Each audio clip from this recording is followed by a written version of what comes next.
Hey folks, Mike Barron here. Every time we do a crowdfunder, we place it on Fund My Comic because Luke Stone is a great guy. He's a stand-up guy. And most importantly, Fund My Comic is very comic creator friendly. They won't kick you off if some purple-haired freak writes in and tells them to kick you off. His fees are also very low. I recommend Fund My Comic for any comic or graphic novel projects you intend to do.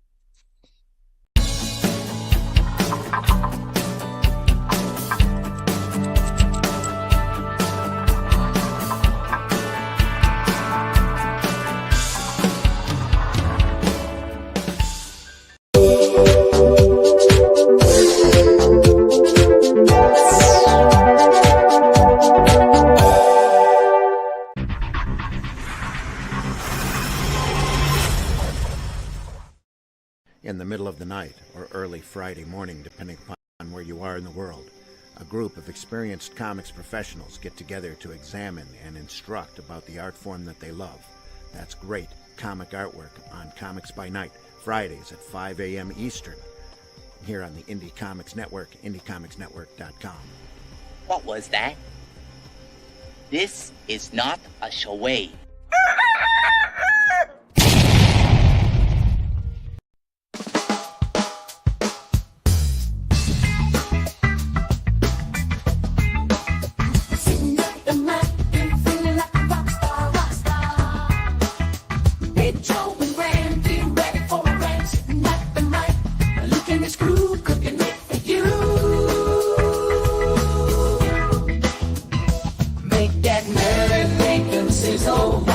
Geek talk all about the bizzle. A panel of pros who got that old school bizzle. Make the bird dance and listen to the sizzle.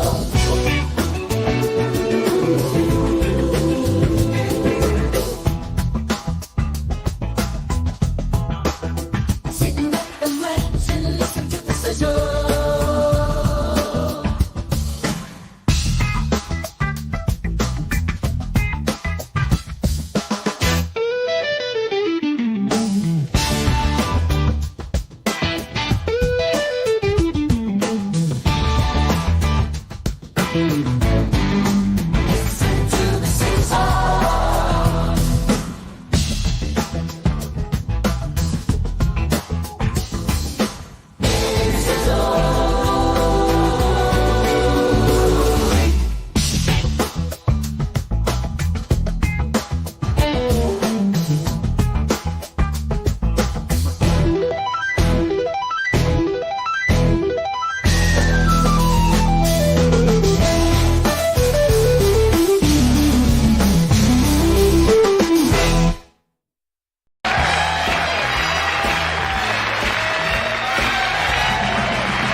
What a crowd. Where is everybody? Nice. I don't know, man.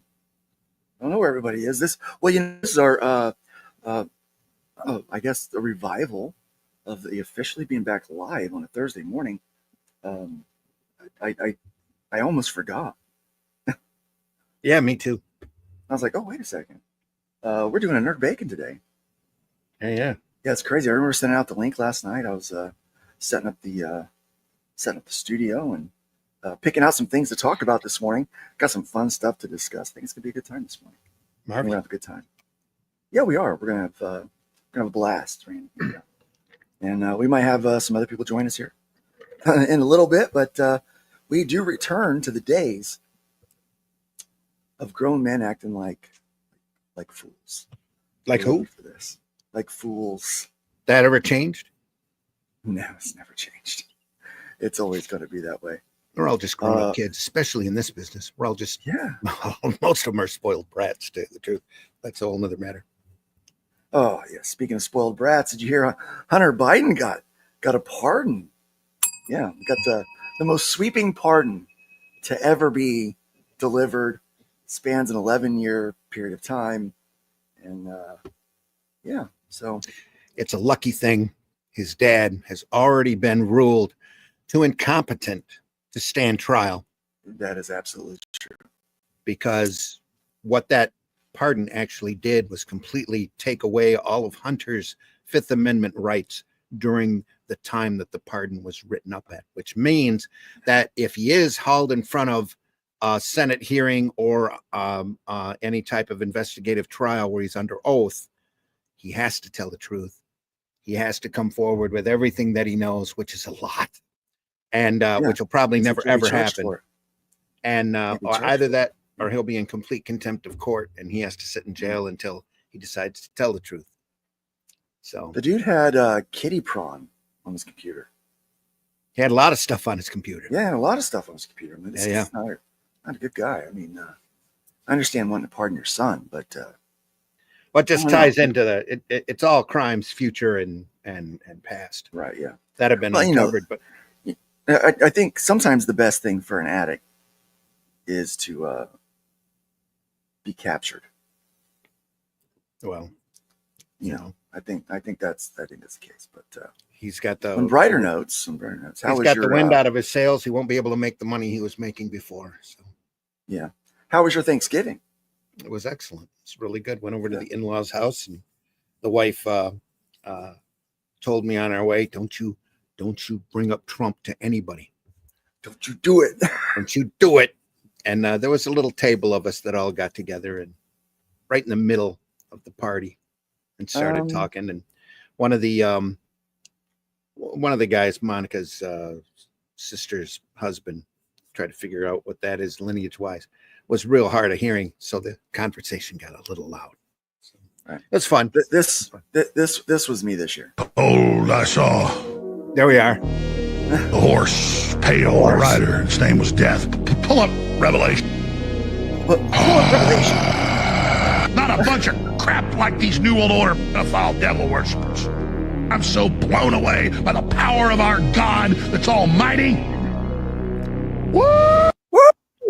Wasn't that bad. Wasn't that bad. We did get a couple of stares from a few people, but that was all. You know, I'm unapologetic. What can I say? Mm-hmm. Yeah, I'm quite happy with the outcome of things. But history will note, I'm sure, the bullet that we missed in this election. More than Trump's bullet that he missed. Yeah, the one that we missed. We missed a big one, folks. And anybody who had read or was remotely familiar with the players would go, "Ooh, Now, honestly, I think that when he missed that bullet, we missed a huge bullet. You know, and you know, kind of set things in a new direction. We've got I think definitely got a deep state problem. Where's my foil hat?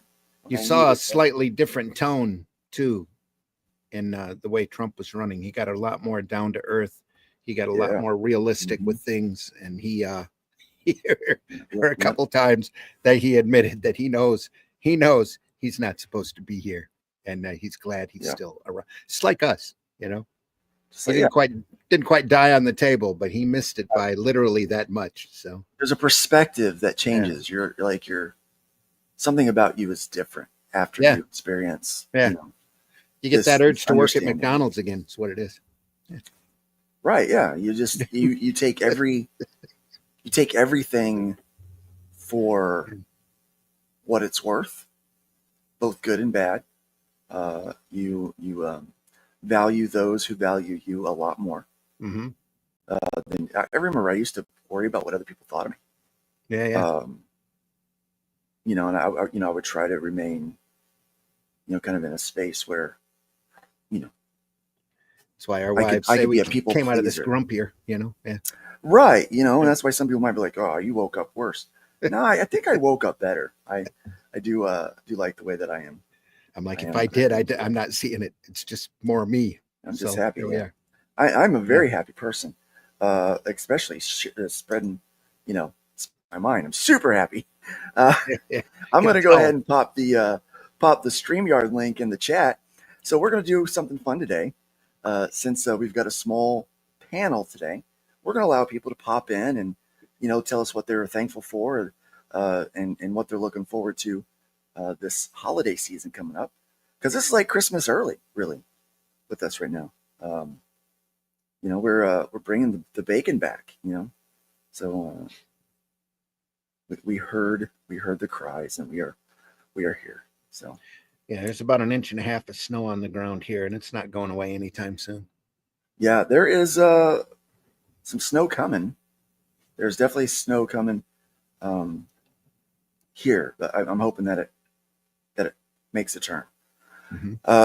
Randy, what I have up on the screen is this thing called the Templar Magic Square. Have you seen this? Mm-mm. The Satyr Square. So if you look at this, it was also called the Rotos Square. It's Okay. obviously a palindrome. Yeah. Reads the same forward, backwards, up, down, whatever, Mm-hmm. right? And they first found this in the remains of Pompeii, and then they started noticing it popping up throughout history, all over the place. Okay. And millions of hours have been spent studying this, All right. and they still don't know what it means. So, arepo is not a word.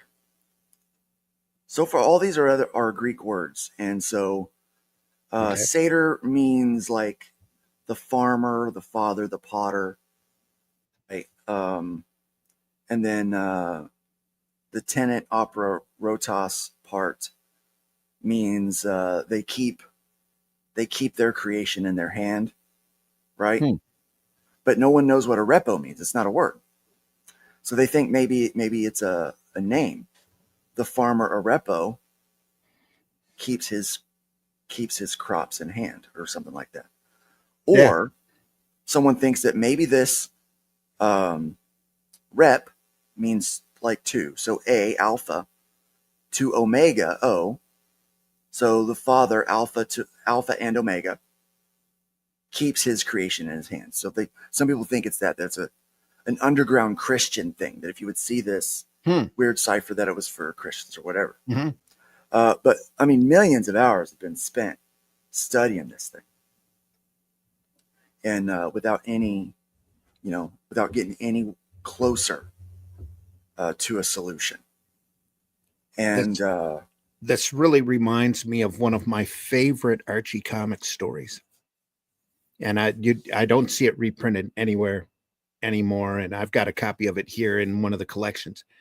But Archie's out digging in the school yard, and he runs across the stone that says "King" on it. And they start digging, and they decide that it's it's actually ancient burial grounds for some king. Oh, very interesting. And they find a ZO and a PAR and an E, and so they start making up the king's name as they're all furiously digging. Betty gets involved, and Veronica gets involved, and Reggie gets involved because he's always the greedy one. He's sure that there's treasure down there. And they're all digging this really deep hole. And Jughead is walking by, as Jughead does, munching on a hamburger. And he looks down at all the pieces that they found and sits there and rearranges it and walks away. And it actually says "no parking zone." Well, there's always I think we're That's drawn what this to a kind mystery. of reminds me of. This might be somebody's laundry list. It might be, no parking from 9 to 12, as far as we know. But millions and millions of hours have been spent deciphering this, thinking that it's some Rosetta Stone. They call it the Templar Magic Stone, or Magic Square. When right? In the end, it could just be somebody's shopping list. This reminds me a little bit of trying to figure out comic book marketing. Oh, no, right? No. No, this has actually got meaning. This has actually got me. This we might be able to figure out. Exactly. There's some end run to this where somebody's just going to walk leisurely by and go, "Oh yeah, gators, Alpo, lettuce, dog food, that kind of thing." That's all it is. Somebody just tapping in stone, trying to remember what they need to get from this store. And that's what it was. Not the grave, deep. It's a honey to-do list. Comic book marketing. On Wash the other your hand, hands. yeah, exactly.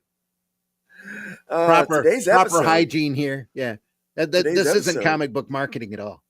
No, not at all. No, Yeah, I thought I just had to share that with you. Guess what? Someone just flipped us the bird.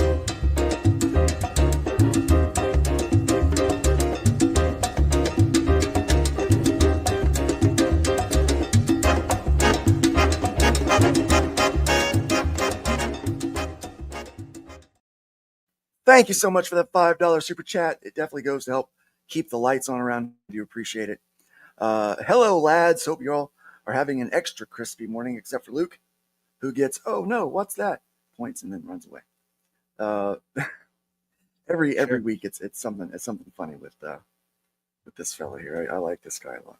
Infinite And, entertainment. Thanks for stopping by. Yeah, we were actually going to meet up in early November, and it just didn't work out because I was out of town when he was running through town, and it just didn't work out. We're going to sit down and have a beer together. It has been I an might not insane drink a year. beer. We all need to sit down and have a drink of our Just choice. have a drink. Yep. Yeah. Coffee, Whether it be, wine, some tea, nice southern sweet have to. tea, Yep. coffee, a beer, something harder. I don't know. Whatever you have Depends to do. depends on the day, I think, right? But yeah, we all just need to, touch grass a little bit, get out and meet each other. Randy got another fun video. Check this one out. Guys could be twins, but the way they look is only the beginning of some startling similarities. They're both pitchers in the minor leagues, and get this, they have the same first and last name. Meet Brady Feigl and Brady Feigl. Outside of my family, I didn't think there were any Feigls. And they're not even related. Wait, there's more. We're both 6'4", We're both 6'4". red hair, The red hair, the red beard, bushy, gingy beard. the glasses. Both wear glasses. Not to mention we both play baseball. It's like a blind date.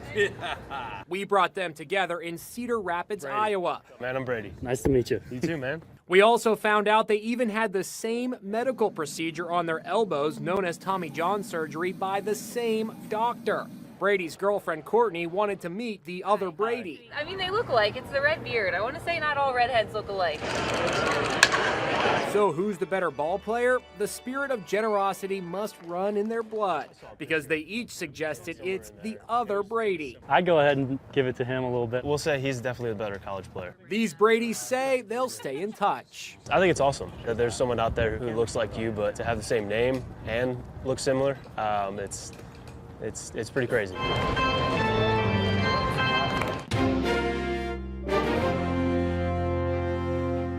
You have to wonder there's got to be a connection there in their lineage somewhere. Yeah, so you talk about getting out there and meeting people Mm-hmm. and getting to know people. I think it would be great to become my own best friend. Could you imagine that? I don't know if I Could could you put imagine up you found with another myself. Randy Zimmerman? Yeah. Looks like you, both comic book guys, same age. Look the Same obscure but incredibly long printing history. Sure. Yeah. Right, yeah. Yeah. Both just loving the casinos. Could you imagine? Yeah. Guys go pull the slots together. I don't pull slots with nobody. Is that euphemism for something? It might be. I don't know. Exactly. Push the button. Push the button. I really wish that Glenn was here this morning because He'd add more color. I'd like to see him. I'd like to see him having a doppelganger. Right? There you go. Could you imagine if there was two Glens? Yeah. I'd get twice as much work done. RJ says I have a twin out there somewhere. Actually, I found my twin. Lives here in this town, and we're twins enough. So one day I was at the coffee shop and I'm sitting there hanging out, drinking my coffee. Someone comes up, just starts talking to me, and saying stuff that I have no clue about. Mm-hmm. And I've gotten to the point where I don't make any. You need to start. I just let them go. Roll with the punches. Nod, and they go. Wait a second. Are you TC? No, my name's Luke. I could have swore you were TC Cook. I'm totally cool. Yeah. Right. Mm-hmm. So, and I had other people had said, "Hey, were you out here doing this? Could have swore I saw you outside blowing the leaves at this thing called the Powerhouse. And so I started volunteering at the Powerhouse, and I met T.C. Cook, who was the director of that thing. Mm-hmm. And you know what? We look like we could be brothers. Cool. He's a little taller than I am. A little taller, Yeah. a little bigger than I am. But beards, similar haircuts. Yeah. Yep. We could be doppelgangers, I suppose. Yeah. Hey, let's go check out the chat and see who is here today. We got Devil Flyer in the house. Hello, everyone. Double. Rex. Haven't seen Rex in a long time. We got Will. Both Yeah. house hail nerds. There's Randy. There I am. We've got Cooper. Bacon. Rabbit Get hole. the rabbit hole. It's bacon. Listening at work. I'm with y'all. Good to have you here. We got RJ. Obviously, we've got Infinite Entertainment. Caddy Did is in the house. Welcome, Caddy Did. It's good to have you here as well. The Caddy Did or Katie Did? They have, I think it's Katie Did. Maybe Katie Did. I don't know. They have the same birthday. Yeah. I need to. There's a clip that I have. That's a coincidence. It's too close to each other. They're bound together somehow. Yeah. I can almost. They have to be. Yeah. Yeah. Especially with the same last name. That's not a usual last name. So. Yep. Kyle Prometheus says, "Hello, Luke and Randy. Hail Fund My Comic, specialist and dedicated indie comics crowdfunding platform. Thank you. We'll be spotlighting a campaign from there this morning. Luke has a twin somewhere. I already said that one in. The Woke Breaker. Hail, Luke. It's good to have you here, buddy. Thanks for joining us. Chat, please feel free to pop in. Let us know you're here. And I put that link there in the... you put it in the private chat. Well, I put it in the YouTube comments. So go ahead and go over there and if you want to jump on for a few minutes and talk, let us know how you're doing, and we'd be more than happy to hang out with you a little bit this morning. Our first Thursday back in months being live. It's nice to months. I wasn't going to do it ever again. I was done. Randy. I know you were. Yeah, I was. But there's an importance to a certain amount of regularity. It's almost the same as like touching grass. It's getting out there and talking to your fellow creators and seeing how things are going, taking a look at the industry, doing that that coffee clutch, I guess you would say, bitch about the business and bitch about the world. Yeah. And and everybody kept checking in on me. Luke, you okay? You're all right. Grumpy I'm fine. I'm not homeless. That's important. I'm fine. We're fine. Yeah, fine. It's good here. Yes, this is live. Yeah, feel free to grab that link, pop one in. Russ, come on in. Thank you. He's Thank you working very much. this morning. He sent me a couple pages that look awesome. We're excited about Fund My Comic and the future of what's going there. But no, I was fine just not doing this anymore, and being just the quiet background artist doing stuff. And when we stopped doing this, there was just an insane amount of negativity, and that seemed to be drawing all of the eyeballs. Yeah, and that's just not I'm not going there. I'm not going to do that. Schoolyard antics more than anything. I didn't almost die to come back and argue about comic books. It's a fun hobby. I did. It could be a great career. As long as it's a productive discussion and not a, you guys just suck. But the problem is it's a hobby, but it gets real with people. Like they start, no one in this world right now knows how to disagree, and still be cool with each other. Especially with the stuff that they're passionate about, Yeah, it's like, it's fine. Be passionate about it. Feel very strongly about it. But, we can still be friends afterwards. We can, it doesn't have to be all this backroom gay ops, bull crap and all that. We're not doing that stuff. And so the eyeballs were there. We were dropping, we're fighting the algorithms. We were having trouble just even, maintaining subscribers, let alone finding You know, Mhm. our regular audience wasn't even seeing that the videos were going live, and so we just, just stopped. It was too much of a headache. I'm like, I'm not a YouTuber. I'm a comic book artist. I'm a creator. I'm apparently a internet mogul now with the Fund My Comic. They use the word mogul way, way, way, way too generously. Let me just say that. Okay. Yeah, I'm gonna be a mogul. And Mogul, yeah, mogul. so Mogul, mogul. and but no, so I'm focused on all these other things. I didn't want to like do something that wasn't fun, and this got unfun there for a while. So I was like, I was done with it, and I'm like, but we wound up buying a house, moving, and all that kind of stuff. And as things changed, we noticed that the more streams were drying up that were helping people, and and we needed something that was going to focus on the low to mid tier creator again, to help bring them to light and showcase what good work is being done out there. And Pop so up that's that- where we come back. That comment from Madness Comic Network there. Am I buying yachts? No, I'm but you're not playing Yahtzee. I am playing Yahtzee. Rolling those dice every day, buddy. Funding and helping people has FC in been the house. fun. Your voice, Luke, is important. Thank you very much Mhm. for saying that. I do. I just felt like a lot of my helping was done more through Fund My Comic, and now I feel like maybe I need to get help do a signal boost for people. Can't boost it real high there, Randy. Not yet, but we'll work on that. Mhm. But you know what? I think it might be time for a little news. News. We do have a few things that we can share today, All right. and it's not all doom and gloom. It's not all doom and gloom. Doom and gloom coming soon. It's not all doom and gloom, buddy. In fact, there's some fun things, some good things to talk about. Things are looking up in a few cases. So let's share this with me.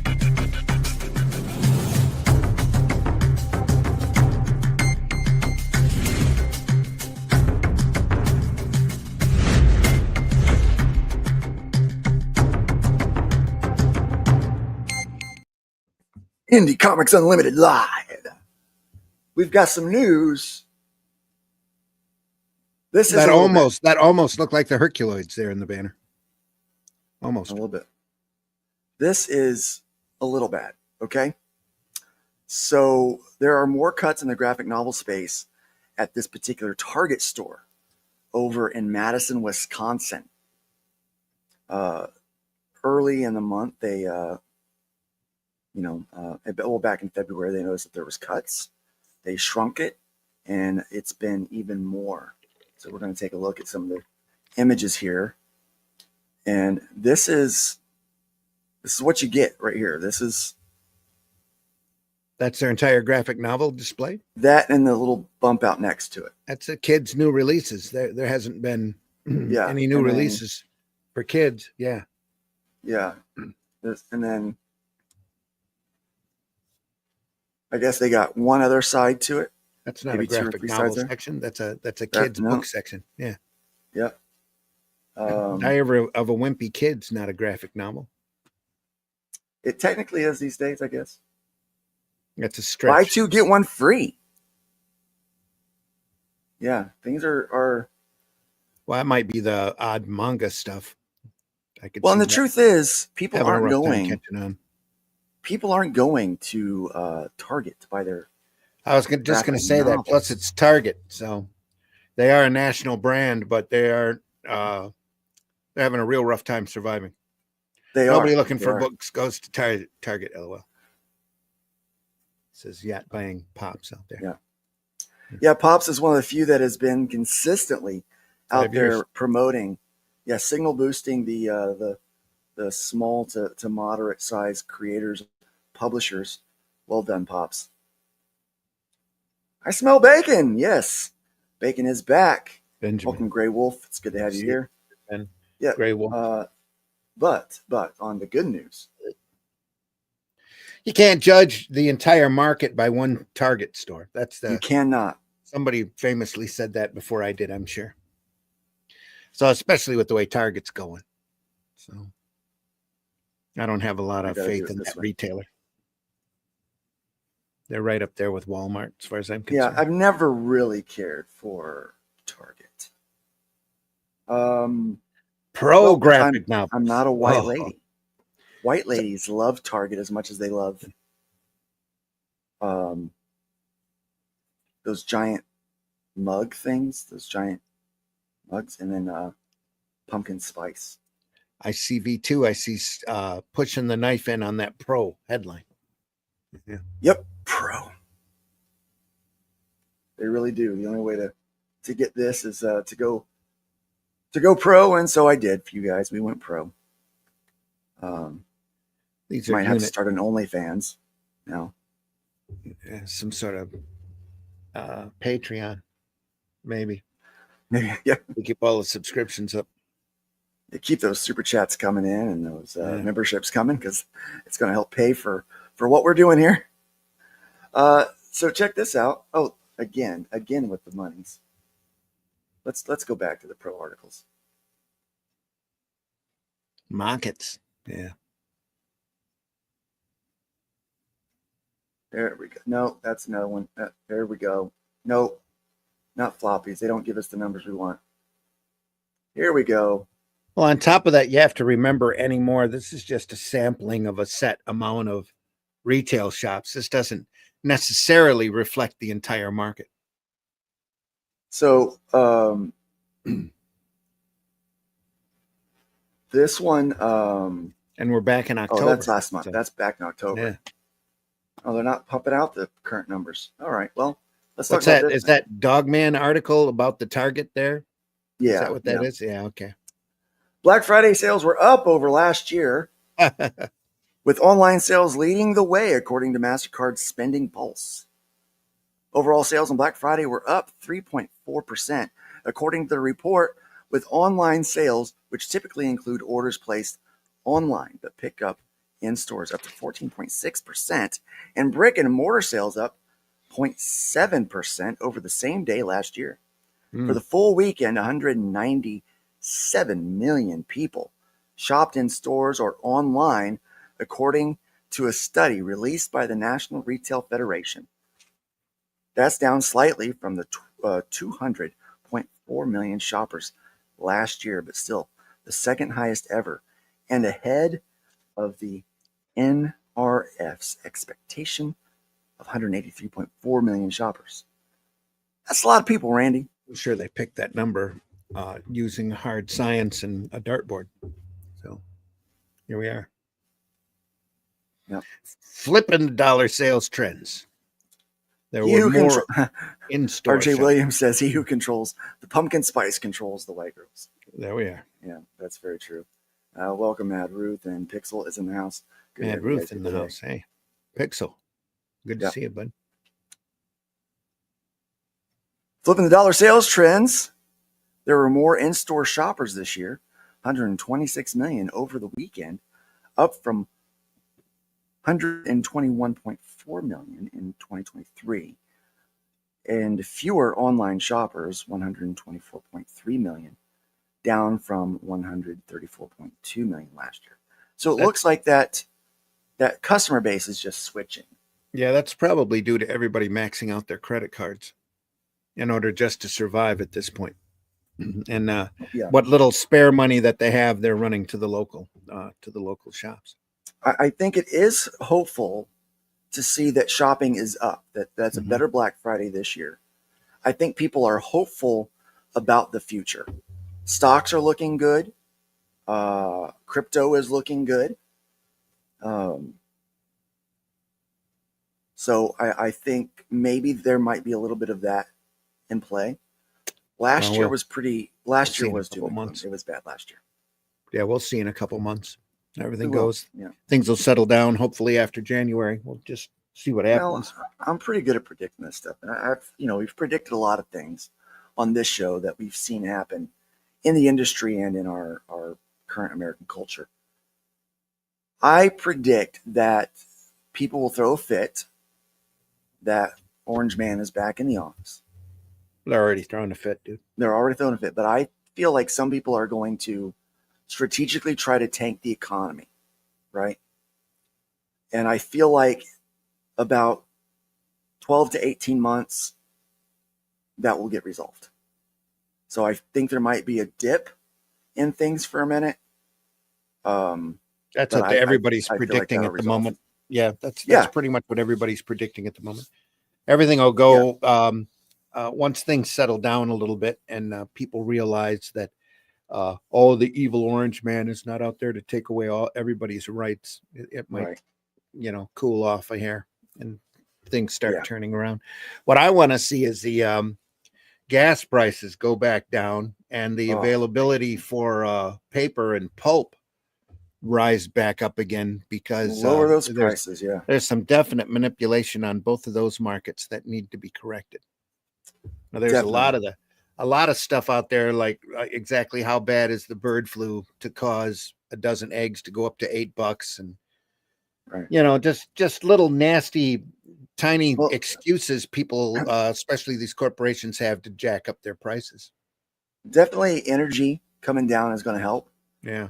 People being able to go back to work. I think we're having other job options would be nice. I mean, I know even in this small town, I would love to see the shipping companies, for example, when we talk about the comic in our market, the crowdfunding market especially. I'd love to see the shipping companies make a big deal over the fact that they're lowering their rates.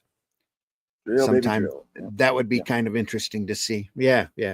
Well, I would love to see that. Yeah. With Grey Wolf, that's something that should have never been stopped. That's and the wife is a really big environmentalist, and the two of us have that argument all the time. The pipeline especially had already been built. All you can do now is let it flow, especially if it keeps prices down. But at the same time, I'd be warning these corporations that there's heavy fines if they damage the environment, and adhere to it. I mean, you got to make a couple of these guys really pay and keep everybody on board and in line, I think. And we're coming off of an incredibly weak need administration by everyone's accounting, and it just needs to be corrected, in my opinion. So this is the divine intervention. You could become a spiritual guru on your own, but you just have to tie your shoes, and you just have to know how to eat burritos backwards. There you go. One who knows how to tie the shoes and eat burritos backwards is our friend Rex. Welcome, Rex. What's up, dude? Welcome. Hey, Rex, buddy. What's up? Oh, just finished a morning stream. Hadn't been putting up a lot of content, and then I thought, it's Thursday. I got to get over here and sizzle up some bacon. We're back, baby. And I also see we've got Apex Comics in the house. Apex Comics. Hey, follow that link. Pop on in. We'll do a little promotion for you here in a little bit. Would you call that back bacon? Back bacon, yes. You said you were back. Yep. Bacon should be its own food group. I'm just saying. Isn't it? Bacon is my favorite food. Should be already. Hey, RJ. It's good to see you. RJ Williams in the house. RJ. Grey Wolf. Hail, hail. What are we talking about, guys? We are talking about the Black comic Friday market this year was a good one. It was a good Black Friday this year. Yeah.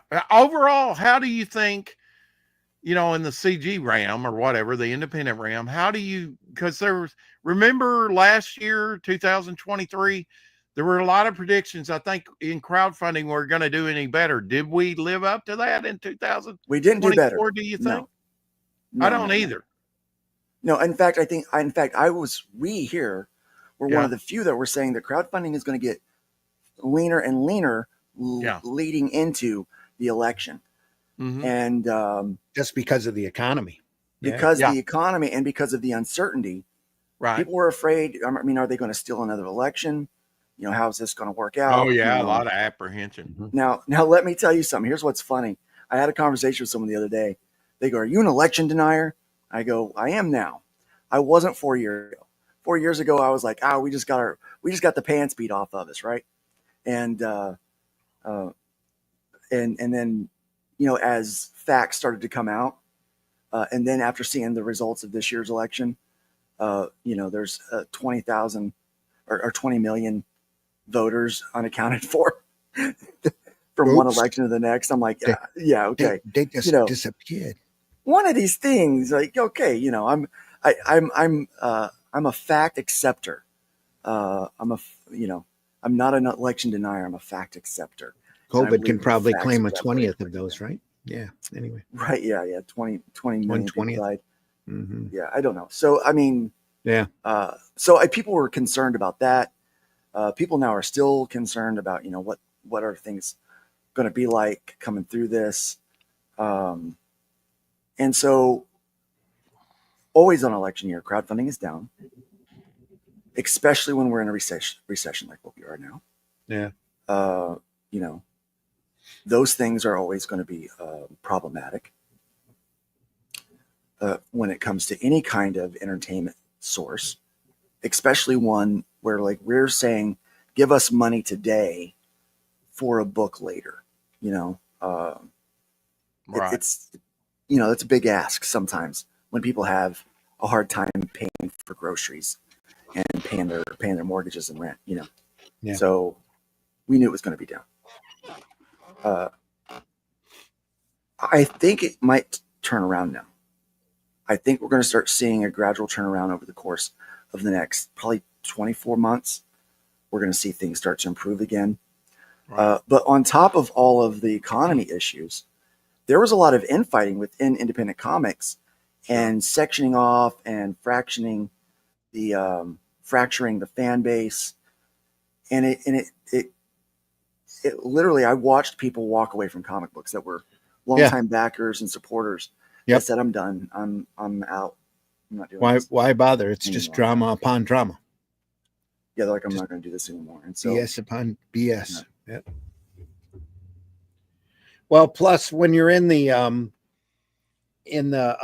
campaign market, in the crowdfunding market, it doesn't help that the two biggest crowdfunders out there, the two biggest independent people, one is 3 freaking years late getting anything done, and the other one can't do a readable, saleable product to save their life. You know, and that's really sad to see out there, because comics, especially independent and alternative comics, should be growing, and they should be growing with quality and dependability. Well, I And, look at I'm mainstream not seeing comics. any of that in the bigger guys out there, I look at the bigger representatives in crowdfunding. Go ahead, Rex. Sorry. I look at mainstream comics like mainstream media. It's an old, archaic. Why are we still calling mainstream media, who are nothing but propagandists? Why are we calling them mainstream? They don't feature mainstream thought. And I think it's the same way with what Disney's been doing with Marvel and DC, what they've been churning out. They're at cancellation numbers. Yeah. You know, back in the late 80s, I looked up the numbers on just like DC Comics presents No Nothing issue, and it was doing 187,000 print run. Heck yeah.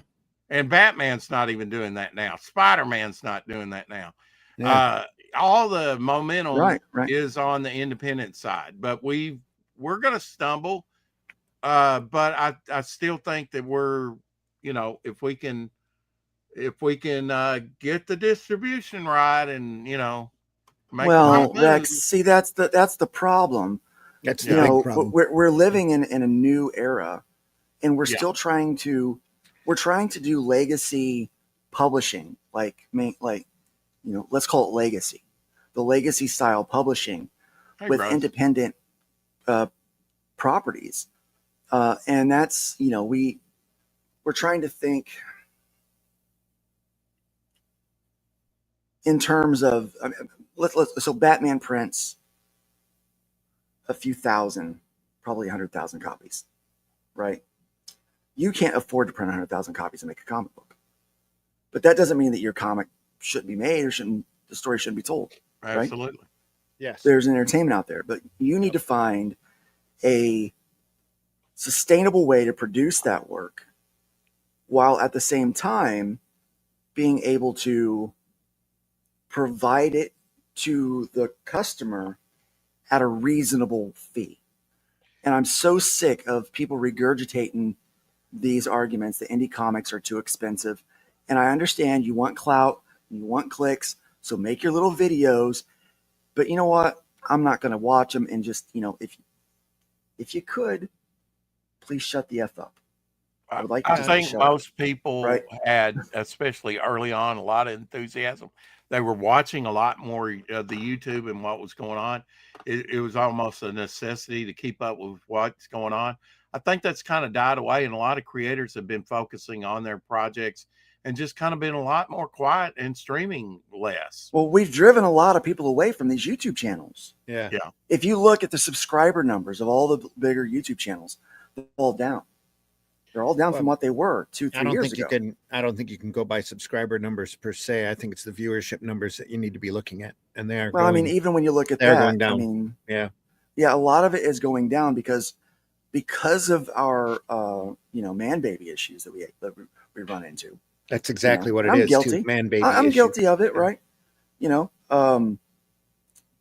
We wind up turning fans off from comics instead of, I used to love watching the comics tropes guy, right? I was religious about watching that dude's videos and his content. And then he got political and he started getting woke and he started complaining about one group or another group. Comicsgate's bad. This is that. Those people here. And you know what? I don't care about any of that. Leave all of that out. I wanted comics to be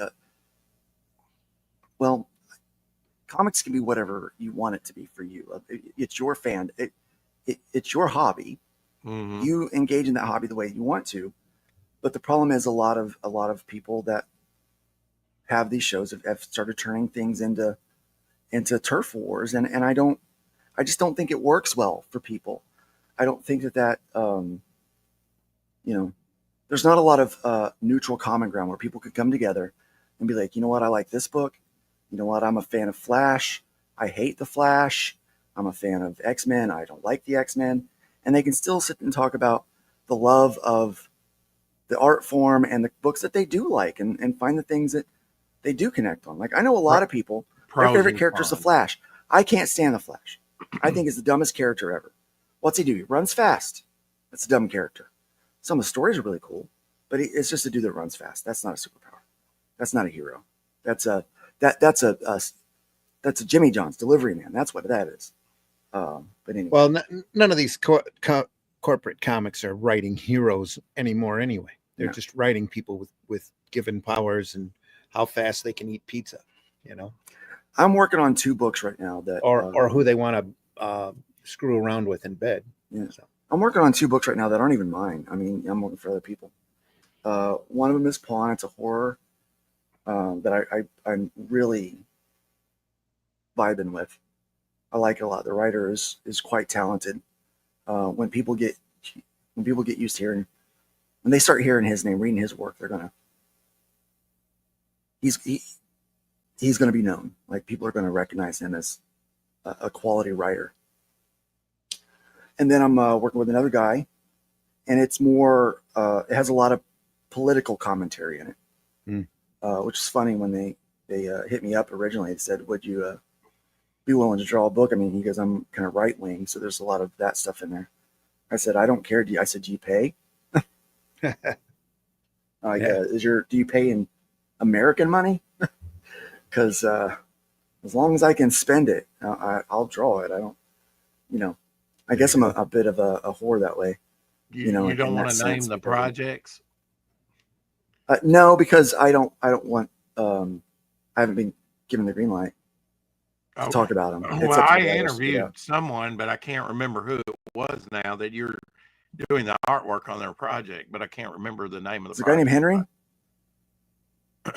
Henry Bemis, maybe? No. It So those are the 2 I'm working right now. I am going to be working with RJ on a book. We're just working on funding right now. And then I'm also working with I'm doing one. It's about orcs, sky orcs. And maybe that was it. Maybe that was it. Play the sky orc one, yeah. Sky and some work on that one. So those are projects that are in the future, but right now actively working on. I've got 2 of them that they're not published yet, and the creators aren't really promoting.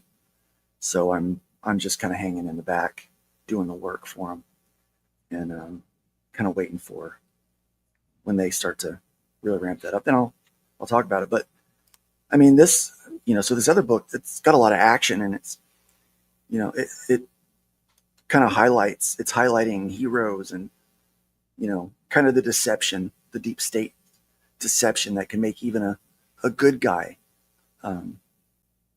fight on the bad side without realizing it. And I find in the storytelling that that's an interesting commentary, because I think there's a lot of people that think they're fighting a culture war and they're getting out there and they're doing the right thing.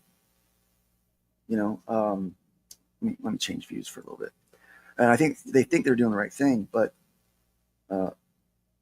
they get swept up without knowing the behind the scenes things and the conversations that are happening somewhere else, in another room without them. Yes, Saga of Sunsets. Thank you. My memory. Wow. And so, it's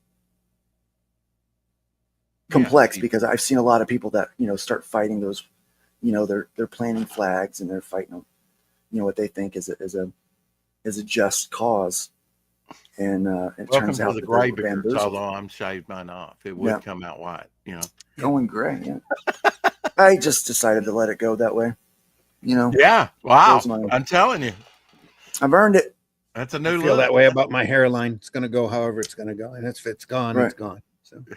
So anyway, I rambled a lot about that stuff, and you guys definitely don't want to hear my views on that. So I do apologize. You can edit that out and post. Let me make a note. All right. Yeah. But over here, check this out. So we have talked a while about spinner racks and things like that. This is interesting. So Comic Spinner. When you see a need, fill it. Yeah. Right. David Campiti of Glasshouse Graphics. Yeah. Campetti is offering a new 40 pocket comic spinner rack that disassembles and can be transported to conventions in a wheeled carrying case. The new design, currently on Kickstarter, is approximately 70 inches high on a 12-inch footprint. It features wide pockets over 7 inches wide, which can hold bagged and boarded comics and graphic novels up to Golden Age size. Yeah. Cool. That is a plus. I've got the comic spinners available in white or black. Only fit them in the raw. And white or black. In the raw. 4 topper graphics, 2 each of Comics Collect Them All and Best in Comics. Right, yeah. Because the racks can be disassembled for shipping. Delivery costs have been eliminated for U.S. backers and are included in the $3.99 price, $3.79 for early bird orders. Additional options include the wheeled carrying case for an additional $40, variant toppers with Hey Kids Comics and World's Greatest Comics for $15, and a custom topper for a customized topper for only $25. That'd be cool. I think it was you, Randy, that told me my vintage topper was a rare one that had the Superman and Archie characters and said "Hey Kids" on it. Yeah, the one with the faces is the rare one. Yeah. Yeah, I've got that on one of the racks. If you are doing conventions, you definitely need this. But we only think in terms of how can this be used for conventions or displays? How could this be used for your local market? So I've been giving away Hybrids issue 1 to the kids here in town, right? Yeah. I'm kind of a deal. I'm a pusher. And I did not know. He's a pusher. I did not know. Like I've got kids coming up like, hey, you do that comic book, right? Where can I get more? Well, I'm like, well, here's some more comic books, right? And so I've been able to get new readers, new fans by taking advantage of my local schools and local youth programs here and giving away free comic books. Everyone wants something free, right? And so it's an investment to do for, give out free books, right? But it's like that first hit, you get the first one for free and then the next ones, you try to have a lower price and a reasonable way for them to get access to them. And for the kids that, aren't much into physical comics, I said, well, I see your iPad. Why don't you go download the PDFs, and I'll send them over there. something like this would be great for a local bookstore, maybe a local gas station, especially in whatever market you're at. There's always a locally owned, independently owned business. And if you talk with those people, there's a good chance they'll let you set something in, especially if you say, can we do this thing on consignment without trying to break the bank? Now, we had looked into doing a mass scale, doing this for multiple people. The problem is that requires a lot of capital, a lot of overhead in order to do that, and guaranteed money. Yeah. And then it also requires no buy-in and no skin in the game from the individual creators. We're kind of determining that's not going to work. But if you've got the moxie to get out there and do it, getting something like this, $380 for a spinner rack is hecka cheap. That is free shipping US. Come on. That's amazing. And it collapses. What a great idea. What a great design. And this is the kind of innovation that we need to really start thinking outside the box. Well, I Who's to have a say friend I that haven't- comes on Tuesdays called Texas Dave. He lives over in the UK, and he bought one through Diamond Direct US. They ship it over to Diamond Direct UK, and it's costing him over $700, over 700 pounds. Yeah. Something That's like probably that. that's probably the shipping that's eating the majority of that up. Yeah, it Yeah, is. yeah. And he probably should have waited on discovering this little thing. I would like to get a couple of these for Fun My Comic. Because one of the things we're wanting to do is we're going to start having, we're going to start hitting conventions for Fun My Comic next year and just have Fun My Comic booths. I'm no longer going to go sell just my books. It's pointless. I haven't been able to work on a new Hybrids comic in over a year. I'm too busy doing work for. See, okay. So a little something funny. We all start out in comics, writing and drawing our own because we love comics. We all think, oh, I would love to do this full time. And you think doing this full time means that you're going to make your comic book. No, that's not what this means. When you start working full time, it's because you're selling shovels, to the gold miners and those kind of things. Your full time gig in comics usually means that whatever you've become an expert at while trying to make your own comic, you now can do that for other people, and you're kind of rent that out to other folks. And so, yeah. Freelanced in a lot of different directions over the years, mostly lettering and inking. Yeah.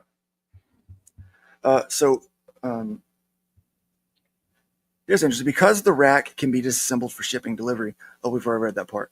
Discounted 2-packs are available, and a publisher bundle of 10 racks with a customized header featuring the publisher's logo for just $3,000, including U.S. freight. That's $300 a piece. That's a good. It's good also discount. offered. Man, that is such a great deal.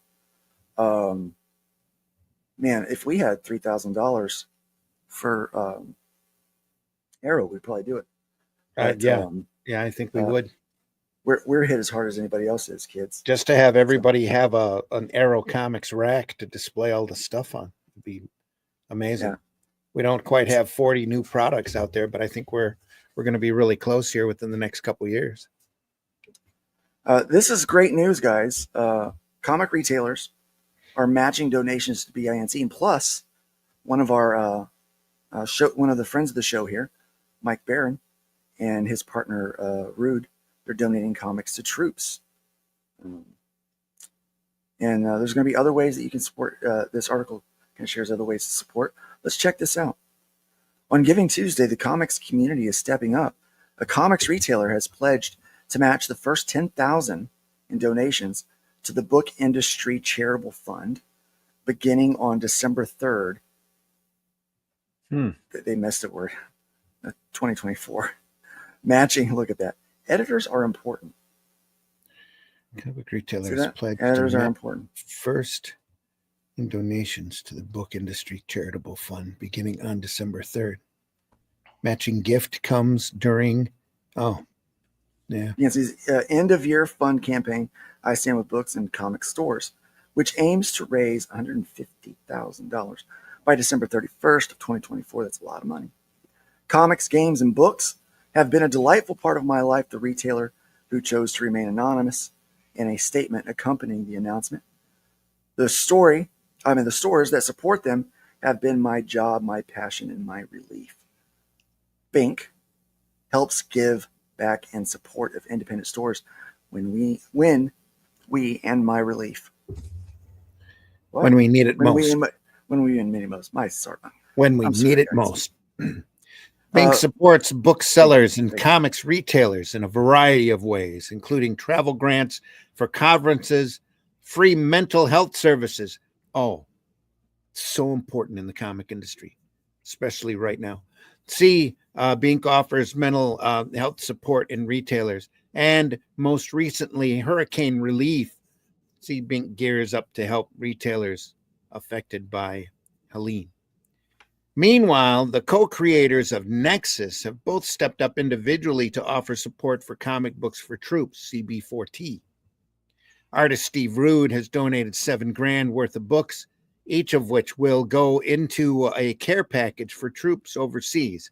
He has also partnered with Go Generosity to allow people ordering books directly from his website to make a donation to CB4T. Rude also included a CB4T donation as a reward in a recent crowdfunding campaign. See Steve Rude's Nexus, Battle for Underworld. Crowdfunder supports Comic Books for Troops. Writer Mike Barron and artist Richard Bonk have included a tier in the Kickstarter for their graphic novel, Sherlock Holmes Leviathan, that allows backers to purchase a copy for CB4T. The graphic novel teams up the legendary detective with Captain Nemo. Barron has included a CB4T donation in previous campaigns as well. Barron's Nexus Surge, Kickstarter supports Comics for Troops. I'll read the rest. Comic Books for Troops, CB4T, is the sister organization to Comic Books for Kids, CB4K, which provides comics to children in hospitals and cancer centers. In 2023, CB4T donated over 125,000 comics to the troops. See Comic Books for Troops events to be held Veterans Day weekends. Both charities are C101 501c3 organization. We'll get there eventually. Just like two other organizations also offer a way for the comics community to help itself. The Hero Initiative helps comics creators who spent their lives in an industry that makes little accommodation for illness and old age. Isn't that the truth? Helping creators such as Gene Colan, Steve Gerber, who's really needed some help, medically, and William Mensner Loebs. William Mensner Loebs, William Mensner Loebs is home at last. The Comic Book Legal Defense Fund stands up for the First Amendment rights of comic creators, publishers, retailers, and other members of the community, offering legal advice, representation, and referrals. The CBLDF has taken part in several successful lawsuits challenging state laws that affects comic retailers. See Judge Halt's enforcement of Texas book rating law and federal judge temporary blocks Arkansas law. Wow, that's where I'm at. And represents Maya Colby, is that right? In a court case that struck down Virginia's obscenity statute. See Gerber's queer case, judge finds obscenity laws unconstitutional. Yep. Very important. Yeah, definitely. You know what? This Hero Initiative, I think, is a great way to help to donate this year. In fact, what I'm probably going to wind up doing is I'm going to put it out there that if people want to get me a gift, please, in lieu of a gift, please donate to the Hero Initiative for this holiday season. That way people that need it can get help. Yeah, and I think, there's a picture of Stan Lee. Before he passed away, I think we all knew there was elder abuse going on. That needs to stop with some of these older creators and celebrities and things. That's all I'll say on that. That was a travesty. Vultures everywhere. Vultures, yeah. Yeah. So Gene Colan in the last years of his life, the Hero Initiative was able to donate $60,000 towards his medical and living needs. Mm-hmm. I mean, that's just one case of, money going to a good cause. We all know no health insurance for these comics professionals. So I know Hero Initiatives come through really hard for Bill Loebs as well, keeping not just keeping him healthy, but keeping him with a roof over his head. There's so many times you get a good gig, and here's a guy who wrote the Flash and Wonder Woman for years, and suddenly you're discarded by these corporate comic companies, and it's like literally running off a cliff. And they've had storage problems. They've been evicted from their home a couple of times, I believe, and Hero Initiative has come through for them in a big way.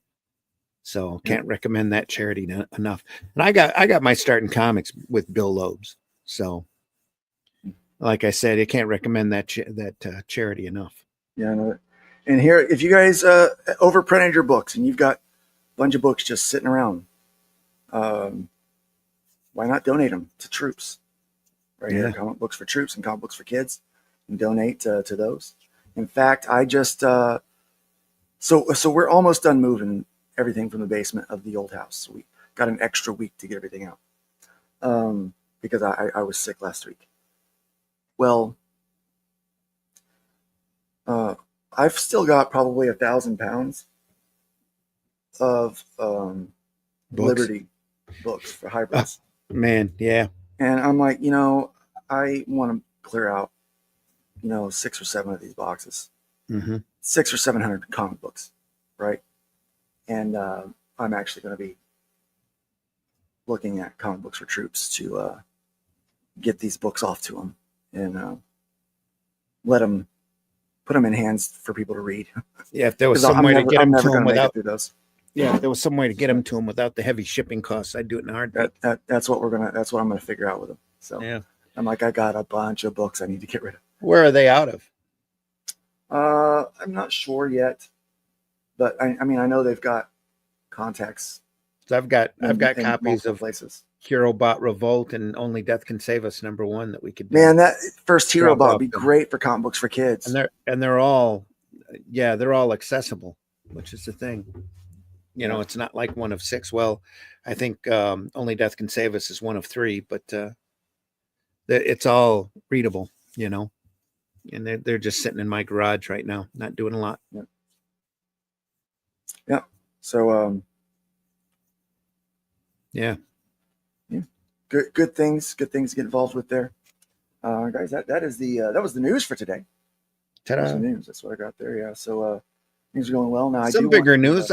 I'm really excited about that comic rack. I hope Dave does real well with that. That's a really good idea to set that up and have it offered, because retailers can really use that. And it's only a hit of $350 or $370. And if they all get together and do that, like publisher discount, I'm sure he'd cut that for retail shops as well. They can get 10 retail shops that actually talk to one another. And want to pool their funds. That's a heck of a price for a rack like that. And they'll have it around forever. Not only that, but it's nostalgia. Somebody walking in, I get so much reaction off of that rack. It's not even funny, just by having it behind me on the shows. Yeah, it's a great thing. And they're fun racks to have. That's what she said. They are. Wonder if they come with that squeak too. Oh, I hope so. That'd be a little something. Yeah, for an extra $15, it'll also squeak like an old comic book store rack. Oh, yeah. Yeah. But we've got to try to find new ways, innovative ways to try to get our content out to fans right now. I think the money will come back to crowdfunding. I think the money will start to find its way back, and people will start to find more interest in physical media again. We're kind of entering an age of nostalgia. People are kind of bucking a lot of the norms. I mean, I'm seeing it everywhere. Vinyl records have never been bigger than they have been the last 20 years and what they are now. So, I I'm sure the comic will go the same way. I was thinking of opening up some sort of forum or group chat or something available for people to come in and talk about unusual ways of distributing, like what we were talking about earlier with the newspaper. I mean, months ago, with doing a newspaper, or I see in Fund My Comic that somebody is offering to make a chick publication, a 3-inch tall by 5-inch wide comic. That's cool. Good on them. Unfortunately, there's nobody that's buying into that, and it hasn't gotten. That's the first time I saw it is by stumbling across it on Fund My Comic. Yeah, but that's an item that needs a lot more publicity out there. There needs to be more unusual comics come out like that, because that's how you spread the love of the art form, is by getting people's attention, doing things out of the norm. You know, and it took a while for the kind of format like Dogman, for example, the hardback graphic novel, little size book like that to take hold, but Scholastic has sure made it work. You know, and they've done a number of different products in that format, and it works really well for them. Yeah. I mean, Scholastic was always, you loved, that made me a reader as much as comic books. You'd order off for Scholastic books when you were in grade school, and it was always cool. You had Mad magazine, was like Dynamite and Smash and Banana and different introduction stuff like that would touch upon even the reprint, like Fantastic Four #1, Journey into Mystery 83, or like the Lex Luthor and Superboy story where he loses his hair. Yeah. And that was some of the first comics that I ever saw. And promo comics may not have the value that a lot of, your other comics do in the price guide, but they sure make a big contribution to making new readers. I know I would go as a kid and get a new pair of shoes, and the March on Comics, the little March on Comics look like little checkbook size. They give those away. Those are some of the first, and of course you'd see them on TV, Bugs Bunny and Daffy Duck and characters like that, Woody Woodpecker. Hey, Glenn, Glenn Fleming in the house. Hey, Glenn, you should be in here. Good to see Pixel. Where's Glenn? Good to see Pixel as well. Pixel Trader. Embrace digital. Yeah. I had a set of those little half size, actually third size comics here, and I can't find them right now in my rack. But that's another discussion. Should you offer up on your campaign or wherever you're selling comics a digital copy? I think for the way shipping's gone, probably so. For international, I think. Let me take a second to just plug Global Comics. They're doing a great job on the digital format. Use them. The guy over there is a smart guy. The guy behind it, and they're doing good. They're making money over there. You should check it out. I mean, it's worth the go. But here's this is neat. Like, this is chick style comic. That looks like chick tracks. Yeah, it does. Tracks. Yeah, only it's about the Illuminati. Yeah. I got it. Some chick tracks. Oh, I've got a bunch of those cool. too. I used to order those for our Christian bookstore. Okay, Randy. There were some that were so anti-Catholic, we wouldn't carry them. But but some of them are good. Yeah. All I had no son. I got one. Those here. are definitely comic books. Hey, Hojo. Oh yeah, love the Jewish people. Yeah. And it's all comics inside. Do you really? Glenn, where are you, buddy? Great sequential storytelling. Very good. Let me. I'm gonna have to rescue my vintage racks and put them back here. Well, these won't fit on your rack. Yeah. We had a special chick track rack that would.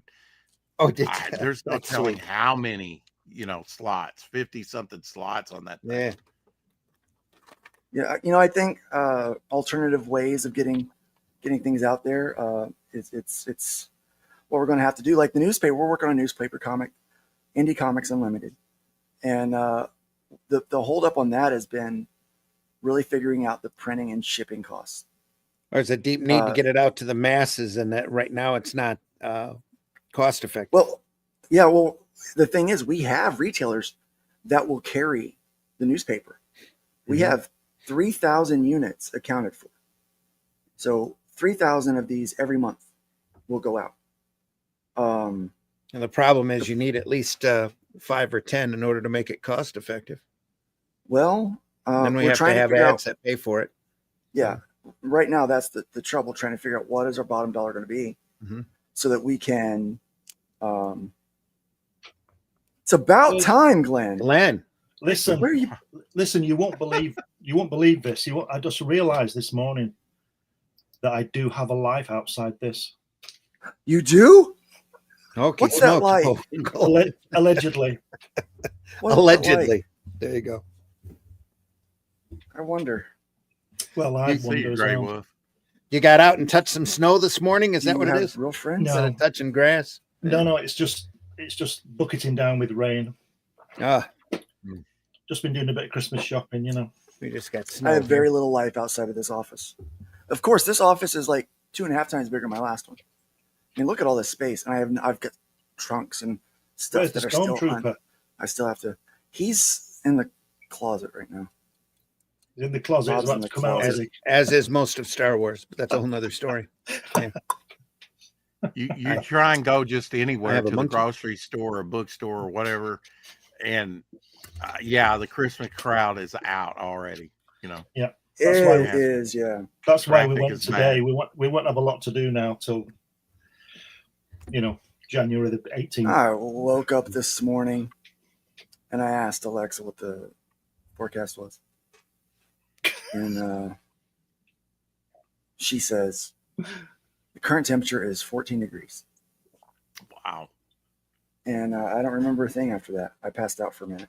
Have you asked Alexa yet? What did the James Webb Telescope find hurtling towards Earth? Well, let's find out. Hey, Alexa, what did the James Webb Telescope find hurtling towards Earth?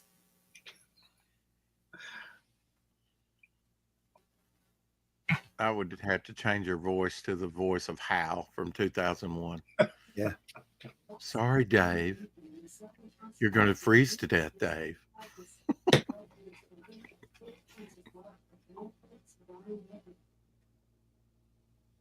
No, it's they took out the Armada. Did they? Because it used to say that there was an Armada. There's an alien armada of ships heading this way at near light speed. That's what Alexa. Somebody that works for Google is having some fun. Yeah, having some fun with this, and you know what? I'm here for it. Yeah. The leader is looks like Orson Welles leading the Armada. You got to remember that those spacecraft were heading this way about 40,000 years ago. Yeah. Russ says, what's hurtling towards the Earth? D's nuts. D's nuts. Poor D. Sounds like I know another one. It's dirty. I can't say it. No. Glenn, how's your war book coming? That's Mark. kind of inspired by your father's service. It's slowly. Yeah. Slowly, very slowly. I don't know what's wrong with me. I've hit some kind of a block. I don't know. I've done a bit on it, and I was thinking what I should do is start promoting it, and then that'll make me do it. Yeah. Because nobody knows what it is. So if I start telling people what it is, I might get some kind of thinking of well, I better get on with it and do it. Yeah. But so slowly. I think I've done about 25 pages so far. But it's going to be a lot. It's going to be a lot more than that. I keep having 25 is a good start. Yeah, but not when it's taking you 9 months to do it. Yeah, fair. I would expect to have the whole thing done in 9 months, But then again, to be fair to myself, I am writing, drawing, inking, colouring, and lettering. So that's a lot of work, man. There's always that. And you're working on Hatch as well at the same time, right? Yeah, I do. Just keep on with that. Yeah, I've done a couple of strips for Randy over the past couple of months on that. For the Atlantean, yeah. Yeah. So and you're working on Comics Unlimited, your magazine, all the time. Well, again, that's it a blip because my editor is not very well at the moment, so we've sort of stopped. It's way behind now. I don't know when the last one came out. Must be 6 months ago. I don't know. I was thinking to put it out on for my comic as a collected issues. You know, I don't know. Oh yeah. Yeah, it wouldn't take you very long to put a best of together. No, not at all. No, it'd be good. Be good. And there's some great articles that you've printed in the last 14 issues. So I was also going to do a complete Crikey as well. There you go. Yeah. Well, I don't know whether, because the thing is with this, as you three know, any interviews, they're timeless, aren't they? You know, an interview is an interview. You know, and the articles are the same. It's about that particular comic for that in that time. It's not as if they're going to be out of date or anything, because everything's out of date, isn't it? Really? Yeah. They're almost like little time capsules. You're marking time more than anything. Yeah. So this is something I'm working on. Oh, it's looking really good, Luke. But I wanted to share this because very seldom do I get a redraw ask. This is, I mean, obviously, you know, it's kind of the first appearance for this group of heroes in here. And this character right here, the client come back, the writer come back, and he said, I want her to be shorter and way curvier. Okay. Thinner waist, bigger hips, bigger boobs. Like, I want her to stand out. And that's the first time I have ever had anyone come back and tell me, you need to draw bigger boobs on the girl. I've never had anyone ever tell me that. So it was, that was a first for me. I see some of the people that are dead. Axel Heck, Sue Heck, Ron Burgundy, Dwight Schrute. We killed off Dwight Schrute. Got to do something. So, yeah. Had to make her bucks of me. Way more. I was like, I'd never had to do that. What's the point of that? Why? Because that's how he wants that character to look. Right. Okay. All right. So, but yeah, that was the first time. Some women are shorter and rounder. It's the way it is, man. That's a discussion all in itself. Look at the character called Faith. You know, should characters, I think characters should have different body types. Oh, of course, realistic body types. Yeah. But I was just wondering why you weren't aware of that to begin with. I'm not going to go at you, Luke. I'm just saying that if I was writing it, they're giving you a script, I'd say I want this woman to look like this. I'd give you a description. She did. I mean, he did. He did. He gave me the description, and I didn't give it enough. Okay. I always, I think I have the too much gene. I'm like, I'm gonna give it a lot, right? And I'm like, okay, let's make it. And I thought I had her pretty curvy, and he's like, not quite enough. Let's pump it up a little bit there, buddy. So did they mean Marilyn Monroe curvy rather than? Oh yeah. I don't know. And I ain't complaining. I'm like, it's fun to look. I got into comic books because it's fun to draw big muscle men beat the crap out of each other. And then it's fun to draw. Some people like rounder women. Yeah. That's all. Just that simple. Oh, I need to show this page. Let me show this. I'm actually pretty. So I can't wait for this one to get shown off by the. You know, like for it to actually get out there, because I'm quite happy with how, like, my backgrounds are turning out, kind of the poses and facial expressions, and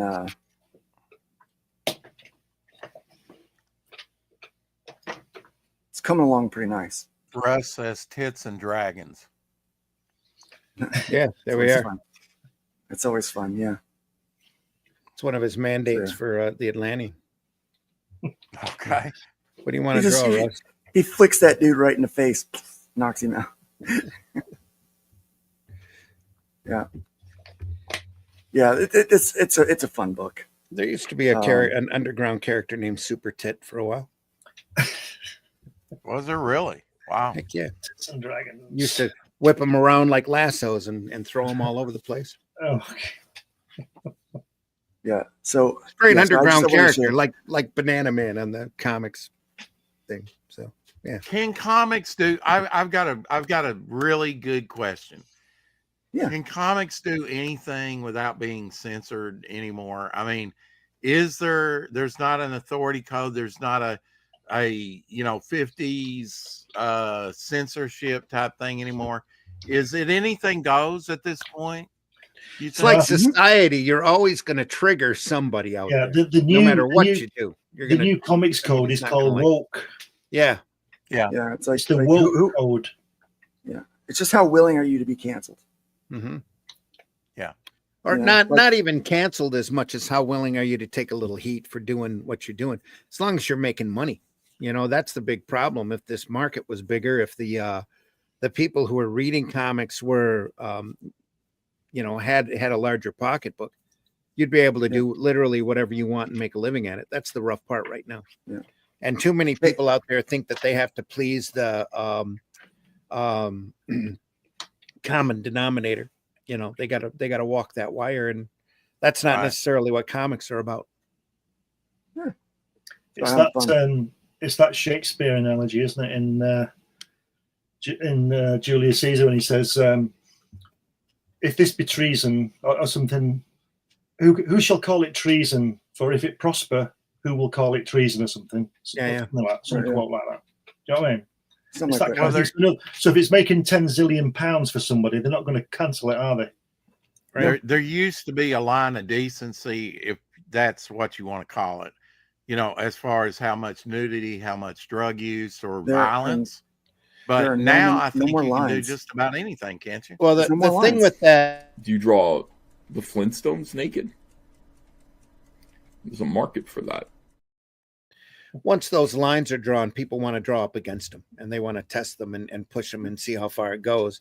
And technically, the market's so small now that there really doesn't need to be any lines. It's just a matter of ignoring the audience that you didn't make the book for. Yeah. But there'll always be somebody who'll complain. And that, yes, there's always going to be somebody out there that's not happy. So Randy confirms that there has been shrinkage in comics. There's been shrinkage, and it's well, not to me, but anyway, yeah. There's been a drop in the market, but there's been a drop in the economy. I mean, there's been a drop in the independent and alternative market. There's a drop in the economy. There's a lot more campaigns that aren't clearing. There's a lot more people that are making do with less.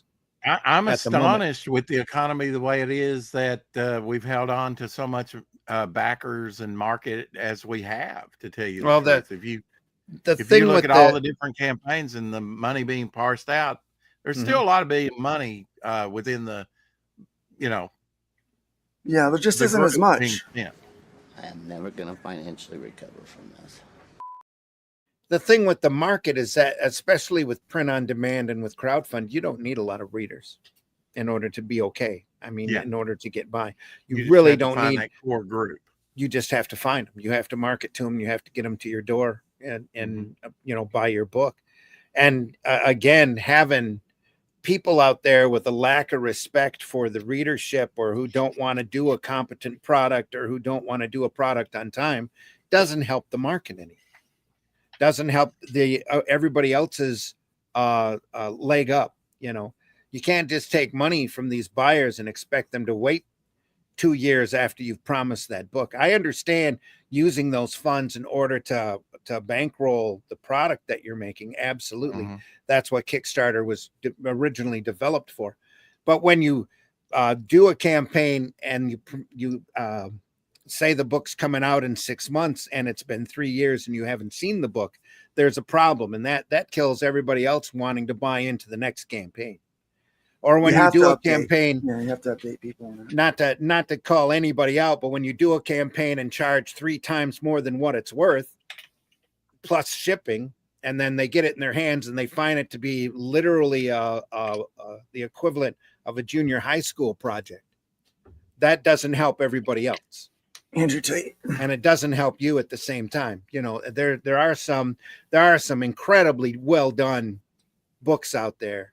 There's a lot of very mediocre books out there, but there's also some very big high visibility books that are just absolute trash. And you see that product and you wanted to get the book because it was such a great idea and you like the person who did it and you've enjoyed their podcast, and you get the thing in and it is just bad.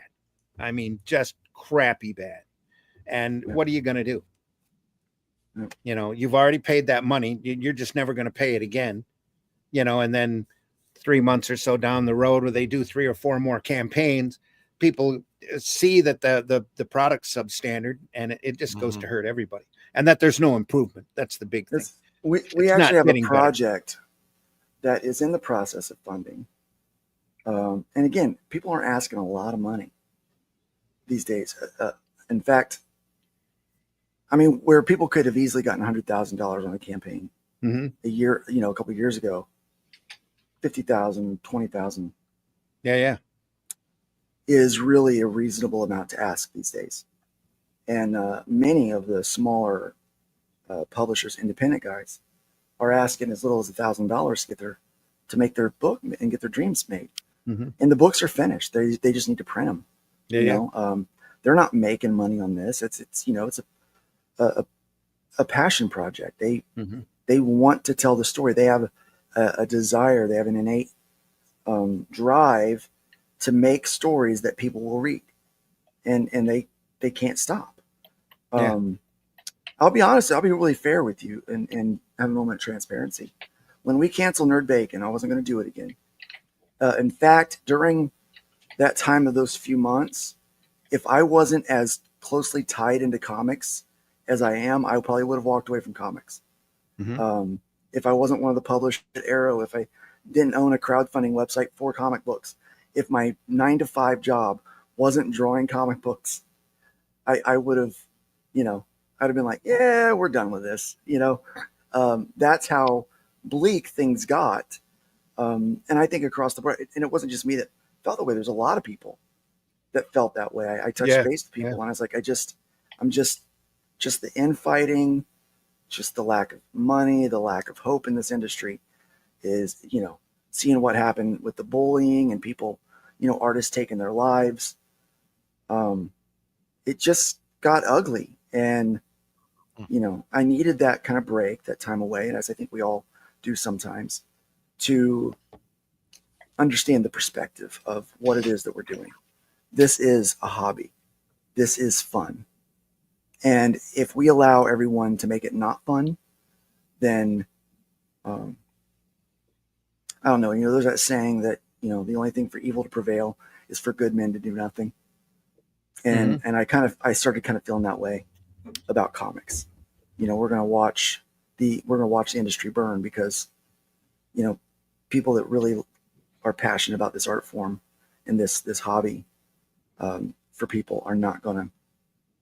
They're just gonna walk away, and then we couldn't have that. You know. Well, I think over the last 2 or 3 years, we've successfully found some very great ways of chasing people off. Out of the industry, and that crap needs to stop. I think every creator needs to ask themselves, is there a point where I would walk away from comics? You know, for me, the passion is there and I'm just getting started. So there's no way I'm walking away. But now for others, and I censor the drama out of my life. I don't need that. It's static at this point. Yeah. Thank you once again for flipping us the bird.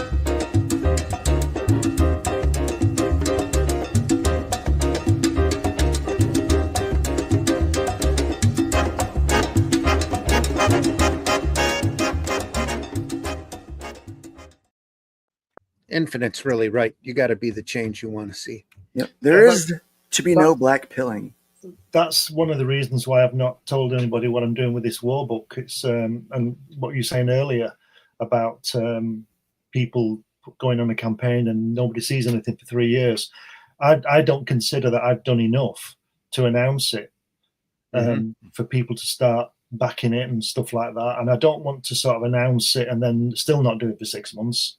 because it loses its Right, yeah. impetus. I want more of the work done so I can show some of it, tell people what it's about, and then launch it. That's what I want to do. Yeah. And yeah, but you know, it's so intimidating launching a campaign, isn't it? yeah, Like I don't- you I never know, hate- like when have I done enough? But I always feel like I've not done enough to get Mhm. ready for a launch. I've always feel like I'm not doing enough to promote it while it's open.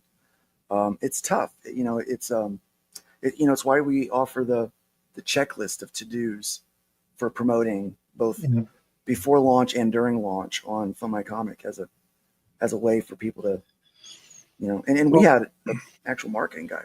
I wasn't talking about you specifically, Pixel. That didn't even enter my mind, and I'm sorry. Don't take it personal. I've said it before, but I've spent my career in advertising and design and all that kind of thing, and I can't sell myself at all. I can't sell myself to save my life. But I could do you all a campaign, but I can't do it for me. I can't do it for me. Mm-hmm. I can't do it. Yep. Or I find it difficult. Sometimes you just do it for yourself. Speaking Yeah. of doing it for yourself, Yeah. Well, I do everything.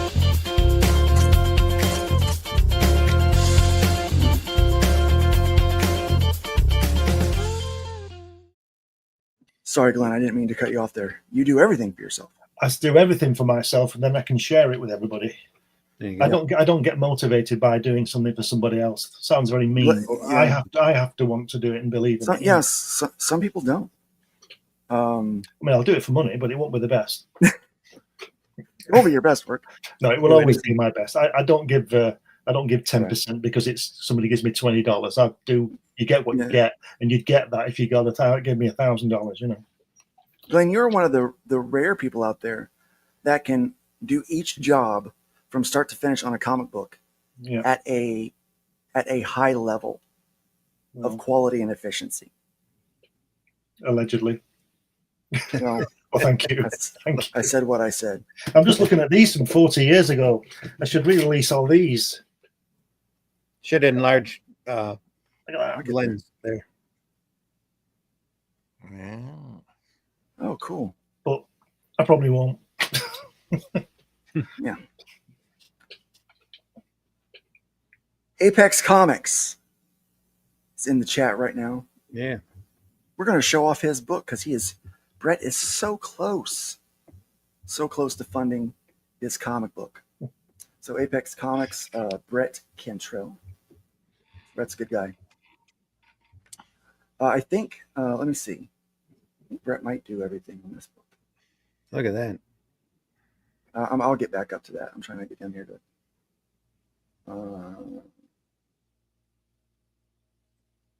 pretty soon he'll be adding if he hadn't already put it on there, a Dan Lawless trading card. Very cool. I like Dan Lawless. All right, so yeah, let's take a look at this. I'm gonna zoom in on this a little bit. I like to. Ooh, that's big. There we go. He does have a trailer. He just doesn't have it up there yet. Doesn't look like he needs one, does it? I don't feel it. Yeah. You don't need a trailer. Black and white line art. This has such an indie feel to it. Yeah. So I found there was this, I can't even remember the name of it. I'm sure I don't have it. Maybe I do. I'll go through my books to see if I got it. But it was an independent book. It was a small publisher called Zap Comics. And they had 5 or 6 stories, black and white, a few pages of each one in this book. Had a nice 100-pound color cover on it, you know, so it was a little sturdy. And I went through that and just, you know, not seeing the same. I mean, granted, we know that, you know, corporate or legacy comics, they do a really good job of having great consistent artwork, right? Oh, hold on a second. I don't even it think that happened again. holds true.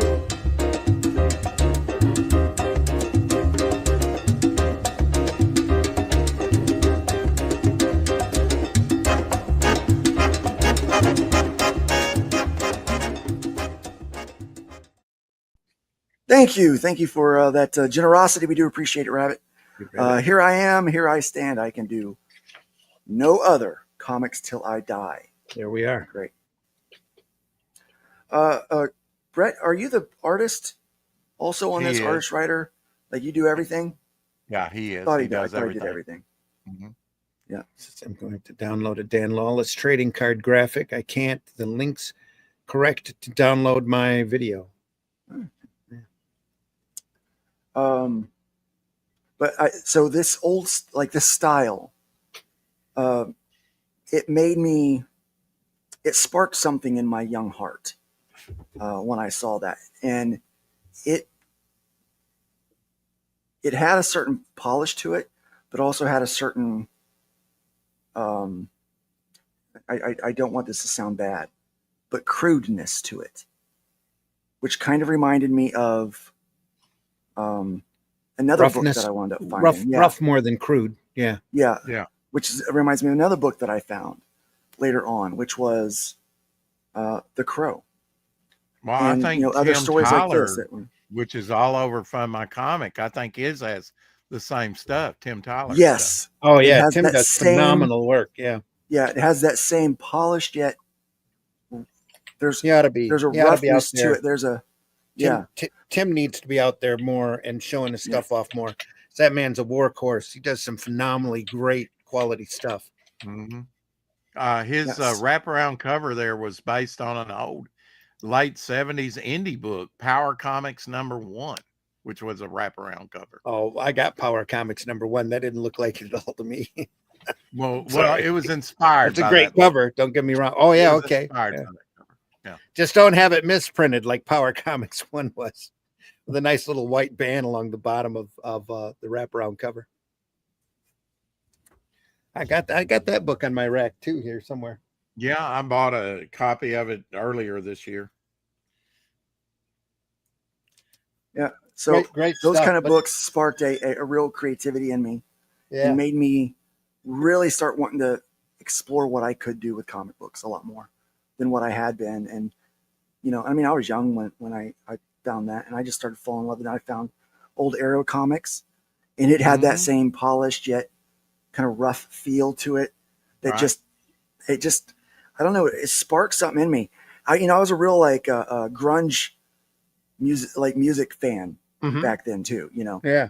and again, polished yet crude and rough in some ways.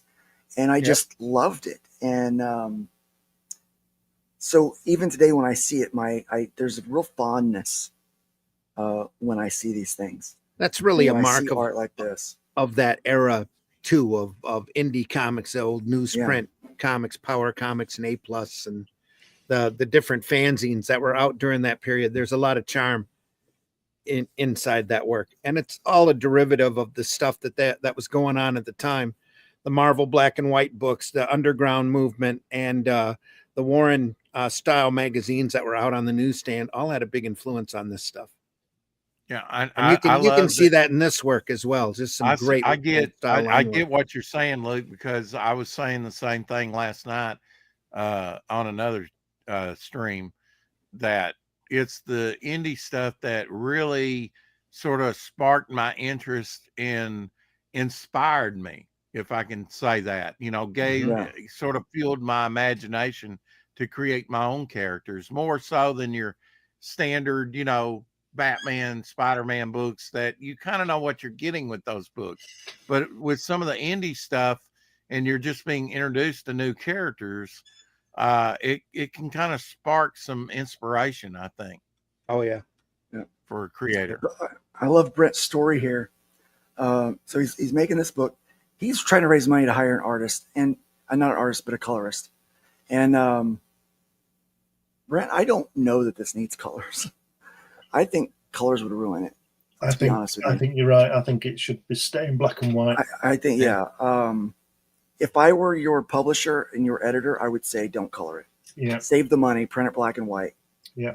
Use the money to fund your next issue, and maybe and you can or always print extra. You can always reissue it later in color. Yeah. Yeah. It doesn't need color. Yeah, for now, remastered. take out the black and white like this. Yeah, absolutely. I'd Or recommend do the same spot thing. coloring, like if you want a little blood, you know, here or there, like a Frank Miller black and white with a little bit of red dashed in or another color, you can do that. Hojo's been around long enough to know that I'm right. Okay. If you drop I'm spot right. color on it, though, you're going to double your print costs. So I'd leave it black and white. Yeah, That too. exactly. Yeah. Yeah. Keep the production costs low so you can print more copies. And instead of paying a color, work in some copies for promotional use that you're just going to give away. Like I know that X amount of copies are going to be used just to give away. To help your promotion. Really, your line work is a gray tone anyway, and you've done so much great. You can tell you've taken a lot of time in your line work on this, that it needs to be enjoyed in the format that we're seeing it in right now. Yeah, look at that. Look at that. A line lot of there. that There's a gray lot of toning care that there. you're calling gray toning are lines. Yeah. They're so close together, it looks like gray toning. Yeah, this I is want to point something out. All this back here would get lost. Yeah. Right here, this beautiful work right here would get lost. Like that toning would get lost with colors.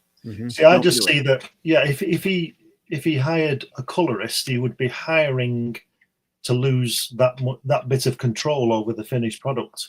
That's true too. Yeah. And I think it looks great like that, and I think it's a great style. And my advice, which is worth nothing, would be to not color it. Yeah, Black and white is the new rock and roll. It is the new rock and roll. If you did color it, you'd probably have to go with a real muted color wash. Just the nature of it, I feel like, okay, so there's some movies that are in black and white, and when they make them color, right, they are not as good, right? Mm-hmm. And then I think of a movie like Wizard of Oz that starts out in black and white and then uses color to tell the story. It's telling the story, right? Mm-hmm. Mm-hmm. Like I feel like The Crow. I have to go back to that one. That's a famous one, right? That this underground book that was then made into a movie. But what did they do in the movie? They muted the colors down so much and desaturated the film that it felt black and white. Mm-hmm. The only thing you really saw was like these bright splashes of orange and stuff from fires and lights and stuff like that. It was mostly muted because they wanted to capture the feel of the comic book that was produced for us. And I think, this has a good feel to it. The art has a good feel. I don't need to know much about the story. I'm already sold on what I'm looking at. But here's one thing I do like. He says the project got shelved because of working 2 jobs. Bless your heart, man. God bless you.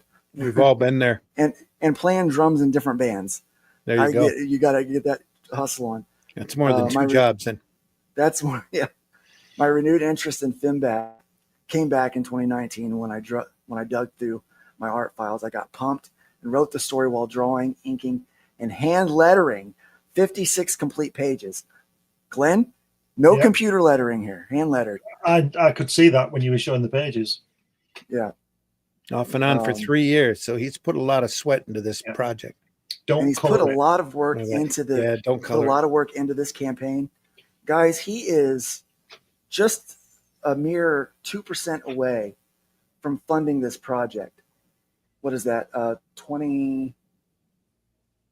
$23. Yep. One good buy-in. Yep. $23. Look, this right here. Volume 1, cover A, wraparound cover by Brett Cantrell. His work that is in color. One of those will fund him, make him 100%. And that's hand colored with markers. He's very proficient with markers. Yeah. This is all hand, nothing digital here, folks. This is good stuff. Yeah. That one book there. This one with shipping would get him there. Blank sketch cover to draw all on 3 covers, $70.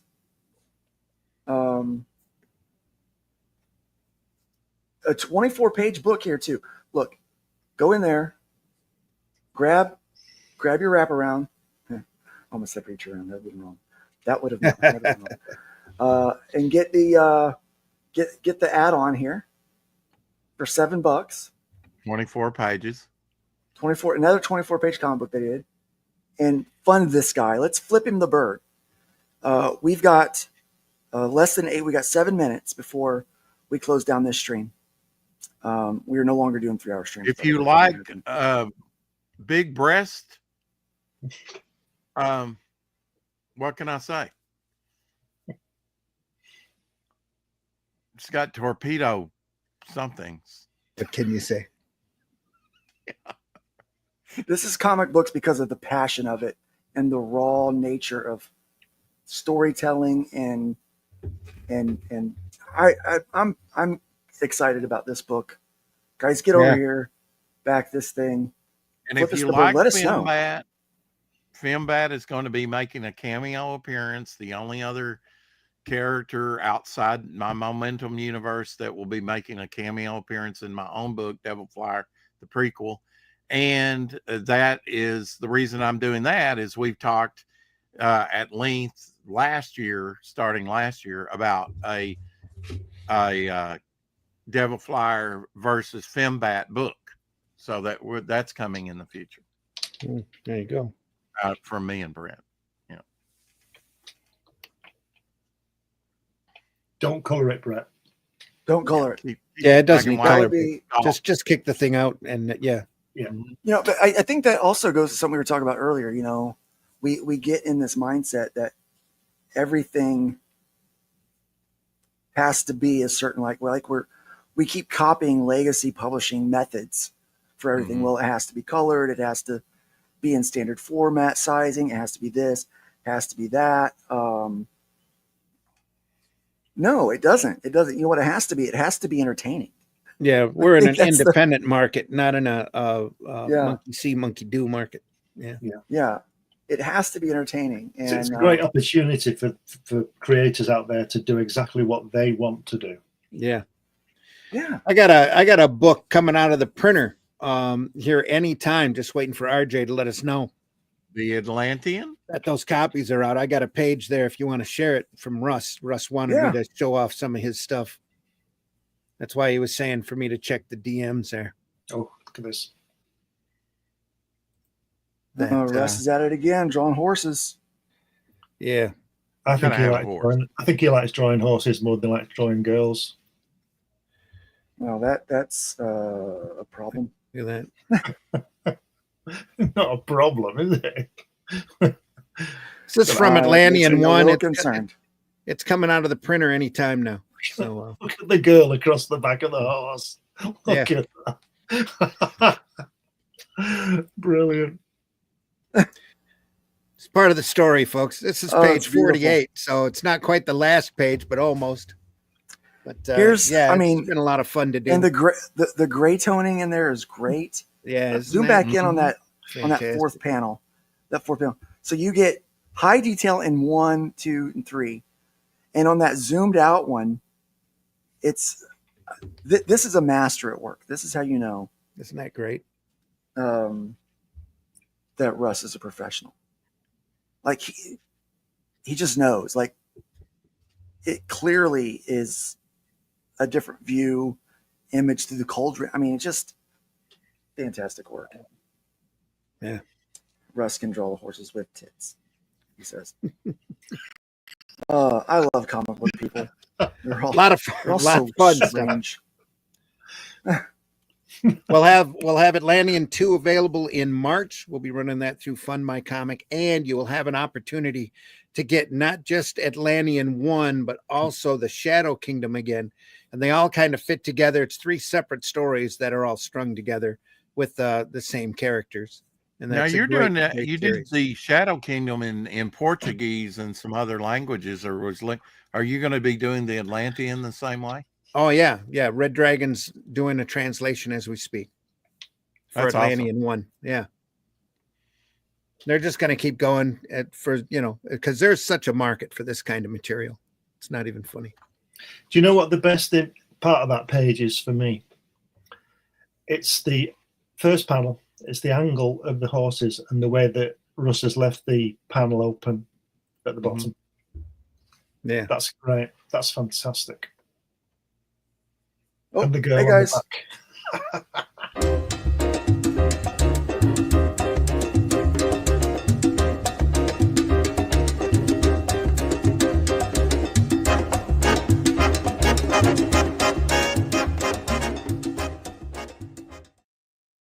Thanks, folks. Oh, there we are. Look at there. There we go. Only took All one. right. Yes. That's We'll what look at happens. Hell yeah. Hojo's tabling at his first convention. Oh, Ooh. cool. Cool. That's very cool. Look at that. Where is that Nice. at, Hojo? Let us know. Free plug. Bird's been Always be flipped. promoting. Bird Yeah. has been flipped. Flip it some more, guys. Flip him the bird. Brett deserves the bird. Congratulations on funding. Now he's moving on to those stretch goals. Let's take a look at what those stretch goals are going to be. Every week, we're going to be focusing on one independent book, on one indie artist. We are going to start doing interviews again with creators. Yeah, we're looking forward to it. Free We're giant. gonna have to That have Brett. bookmark. We're gonna have to have Brett on before his campaign's over. He's still got a little, 161 days to go. I think it said. So That yeah. You can, at the top of the campaign, you can see what the bookmark looks like. It's right up at the top of the campaign. So that's been unlocked at $1,000. So we funded and this right here. Yep. Is that the bookmark? Right there. Okay. Cool. Or something like Very it. cool. Yep. Very cool. Brett, I dig your style. I really do. Hey, Dan. And it's from Buddy Holly's neck of the woods, Lubbock, Texas. Black and white and gray tone. It's the future, folks. Yes. Long shot. The long shot comics and toys. Comic and toy show. Very Yeah. good. You got any conventions That's coming up, real. Randy? Virginia. Any what? You have any conventions coming up? My next convention's not until February, where I'll be at the Great Lakes Comic Con. Finally, it's a great show, and Mike DeSantis runs it. He's stretching it out to 3 days this year. Sam Jones is going to be there. Flash Gordon. I As a guest. am not Looking forward to saying hello. Yeah. Flash I don't think I'm Gordon, doing any 9 conventions years this year. old this year. I'm only going to do conventions by invite. Yeah, that's all I do anymore. It's too Yeah. busy. And normally in March, I do a Midland show, but that show has since changed coordinators, and the new coordinator coming in is not very conducive to fun, in my opinion. So there we are. Who wants to have fun? That's done. Well, that's all. Yep. Yeah, negativity. And we know and Glenn's drama. working on a book. Rex, you got anything coming up? Anything I'm working fun? on a bog supplement right now to go with the Devil Flyer prequel magazine that's up on Fun My Comic right now. Check out Yeah, Devil Flyer. I'm doing like characters things. It'll be done in black and white grayscale like this. Introduce a new character, and pick up from the story that's in the prequel. So you're getting an extension, plus you're getting the origin of the bog character. Everybody's been Nice. asking for it. You get a free 6 a.m. Cortex sticker with the book, and my last stretch goal for the campaign will be a bog 6 a.m. sticker. That'll be the last stretch goal, and getting the Jimmy Reyes wraparound cover colored right now by Mark Largent, who did Stall Track over on Indiegogo, the Pink Channel. So working on a Midnight Pulp. The drawn in tier for the Devil Flyer has been upgraded. You're not only going to get a cameo drawn by Jay Krager on the Midnight 2-page spread that's going to be part of the book, but you'll become a permanent member of the Momentum universe and be featured in the pulp, a whole chapter with your character and possibly another story at the end of the book. So pretty good deal, I think, for $175 to become a permanent member. That's going to be a reoccurring figure that gets a whole chapter, written That's pretty about cool. them, a whole story. Yeah, that's pretty cool. Sam Jones. Yes. Flash. Yes, Sam Jones. Have Exactly. you seen this? There you are. Order That it wasn't now. AI generated at all. No No, doubt. it's not. It's real. Is it? It's real. Worth him holding the guitar? Yeah. President. And Well, you can good buy on a them, signed then. Trump Excellent. guitar Oh, it's an for a official mere Trump guitar. I'm sorry. $10,500. Yeah, there we And are. I don't even signed think it he there, plays too. guitar, does he? No, he doesn't. He doesn't No. have to play guitar. No. Thank you, Past Master Dan. Appreciate that. The That's cool. I'm sorry. I thought it was a AI image because I wouldn't think that he'd be they there say the endorsing a electrics are guitar. sold But good out. on him. They say the electrics are sold out, and it's very possible that they are. But Yeah. I know that Gibson has sent a cease and desist because they feel like it's too close to their design. But yeah, there's 45, 47 right there. Yeah. Signing a guitar. Look at that. Look at that. Have you seen anything more American than that? I'm sure it plays like crap. I'm so happy that Grover Cleveland is not the only non-sequential president now. Right. 45, 47. A lofty goal to see happen in our lifetime. Yeah. Yeah. Who knew, man? I thought Grover who'd have thunk Cleveland was going to keep that record for the rest of my life. Apparently not. Yeah. Anything's possible, folks, especially with comics nowadays. You never know. Never know. And over on Fun My Comics, I'm really praying. There's that, Dead Crew number 3. If you scroll down, that's Tim's work right there. Besides Dead Crew number 3, reaching 100,000 six figures, I'm praying that Cecil's book, Cash Grab 2, becomes the first six-figure campaign over on Fun My Comic. I think it will. He's working hard to do that. That would be great. I think I think if the economy was different, I think if it'd already be there. He would. Yeah, he would already be there. Look at that artwork. That's just amazing stuff there. He really kicks it out. Just beautiful work, man. Yep. This is what comics is all about, man. Dead Crew. Not just that. It's not just pretty artwork either. The story is coherent. It's just great comics. Just fantastic stuff. Can't recommend his work high enough. Yes, and he is a workhorse. Yeah, he reminds me of like Tim Vigil back in the day. You know, him and Tim are still pretty tight from what I understand. So yeah, yep. You see a lot of that influence there back and forth. Yeah, look at that G.I. Joe figure as his. I love that. Yeah, there you are.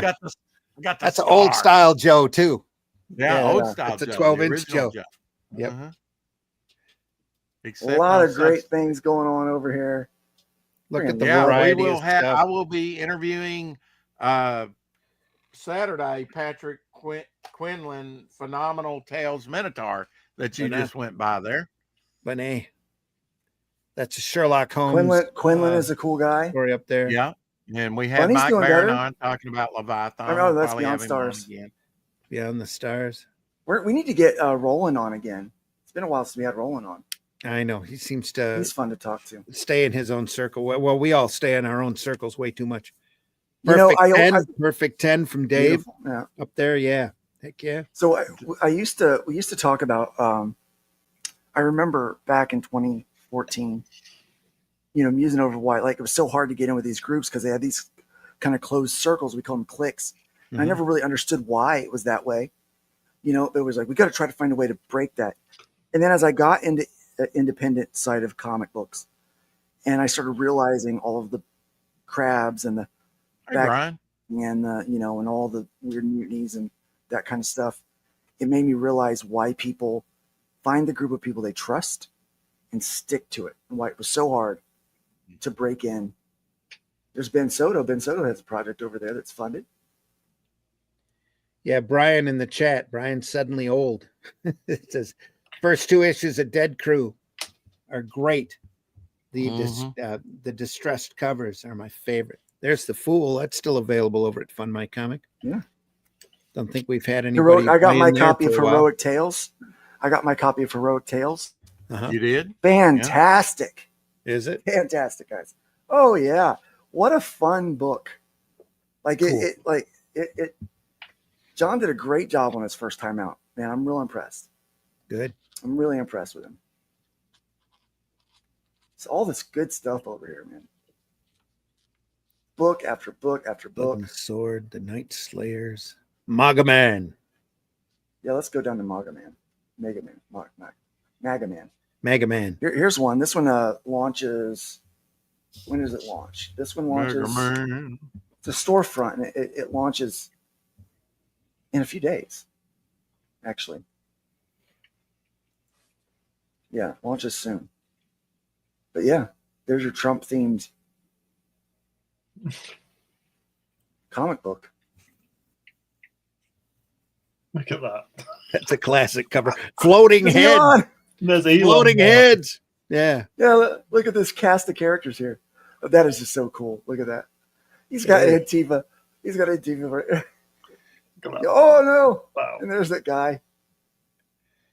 Oh, the art is really nice in it. There you go. Oh, look You at know that that, robot. you know that photograph of Trump doing Yeah, this. yeah. That's going to go alongside the Marines at Surrey Barchi, isn't it? Raising the flag. I think It's it gonna- is. Yeah, Okinawa. Yeah. And I think it is. you know, they want to Buzz Aldrin on the moon. You know, that kind of Yep. It's iconic. Yep, it's going to go down in history. It's etched. It was etched in history the day it was shot. Yeah. I'm telling you, just such a classic pose. I want to see Trump dance. That too. Elon. Elon Musk. He does a good Elon. Who's this? One of the girls off Space 1999. Yeah. Look at that thigh gap. Oh, That's dear. a thing. That's Look at that gap. Bert Klaus. The character designs are. Oh my gosh. Yeah. Look at there. Why do they always look like that? Elvin Drag. I know they couldn't use his real name. He looks like Optimus. Chunk from Flash. Trump Jr. There we are. Melania. You I wanna got to see wonder Barron. how Where's a Barron comic at? like this is going to age over time, though. Public figures. Oh yeah, I it's a don't- marking time. It I is. don't care. It's fun. But that's It's that's fun. like I know, Reagan's Raiders, the old Reagan's Raiders comic. Remember that, Rex? Oh, yeah. Yeah, from Blackthorn Publishing. Yeah, yeah. They did 2 issues. Should Reagan's always have Raiders. those little marks in time, you know. Mhm. Yeah, great stuff. Pixel. What's up, Mad gentlemen? Magazine, National Hey. Lampoon, a lot of political satire in those. Not enough National Lampoon type stuff out there anymore. Nobody has I a love sense it. of humor. Right. Oh, Yeah. Well, speaking they all of- need to yes. be reminded Pixel. what it's like Speaking to laugh. of Lampoon. Speaking of Lampoon style. Oh, I thought you were going to introduce Pixel off of that. Speaking of Lampoon style, here's And Pixel. Lawless Yeah. Trump cover. Cash grab 2 from Cecil. Mhm. I guarantee you Cecil does not have that much hair on his chest. Handmade in America. Wow, look at that. John Malin cover there, I believe. Is it sweet? With a No, I think kaiju. that's no, I think that's is it Malin? Yeah, it looks like man. That kind of does. Who is I think that it's then? Malin. Yeah. I think it's Dale Keown. Oh, maybe it is. Oh, man, Dale's- yeah, that might be Dale's is Keown. further on down. Oh, that's Dale Keown. That's definitely Dale This Keown. is Dale Keown All right. right there. Yeah, that's Picking Malin. up Yeah, the that's smoke. Malin. Classic. He nailed the look of Gorlock on the left there. I know, didn't he? Yeah. Oh my gosh. Strategic nudity. Who knew when Dale started comics that he'd wind up doing a cover like that? Look at that. I Right. know, right? Like, this is the world we live in. I'm rich. Where is my dick? Ah! Big Dick Johnson. I mean, this just appeals to like that, like very immature humor. Comics for all types. The Daily Trumpet as well. Daily Yeah. Trumpet. Yeah, just look at all Forget that. Flip City. Lying lad has locked up. Oh, this is brilliant. Yeah. I think this might be the first. Who's doing the? uh, Is this Donald DeLay on the art? it is artwork there? Donald DeLay. Yes, Is it? Yeah. Yeah. Good it's on Donald him. DeLay. Yeah, Good stuff. Good stuff. Donald DeLay is he's Reflect another his work. workhorse. I love his work. I Oh, think yeah. this is another book that's probably gonna. I think this might be the first 6-figure campaign on I hope my so. comic. I hope so. Yeah. So there was. Whoops. I'm on the phone with. I'm on Strategically the phone with placed. Cecil. I'm on the phone with Cecil, Oh, yeah? and he's like, because he had just got like the Pink site, Pink just completely banned him altogether, and he was like, Pink. he's like, what do I that's- need to do? He's like, what do I need to change? Oh, I said, well, okay. I said we need to censor out some of this, Blatant stuff. nudity. Yeah. Yeah, some blatant nudity. And I said, but we need to do it in a funny way. I said, you got any ideas? And he goes, yeah. And so he comes back and he said, I upload stuff. Check it out. And I'm like, that's the perfect way to censor this stuff.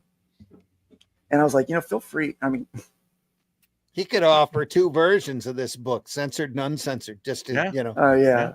just to save people from, I don't want to look at that man ass. Yeah. Yeah. But looks great though. It does. It really does. And just the sick, crude humor in it. I mean, it's a guilty pleasure for a lot of people. Yeah. I actually did not get the first one because I was like, wait a second, it's called Cash Grab. I know better than that. I think a lot of people were disappointed it didn't ship. That it did ship. Or that it did ship. It did ship. Yeah. When he actually sent a book, I was like, why? Yeah. But I heard, but everyone that read it said that it was funny, and they're like, "I'm coming back." I backed it. I got the T-shirt. It just took a long time to get into the mailbox. So it's understandable. There's a lot of reasons why. Oh yeah, he had a lot of outside reasons. Explanation. Okay. Yeah, that's Gorlock the Destroyer. Yeah.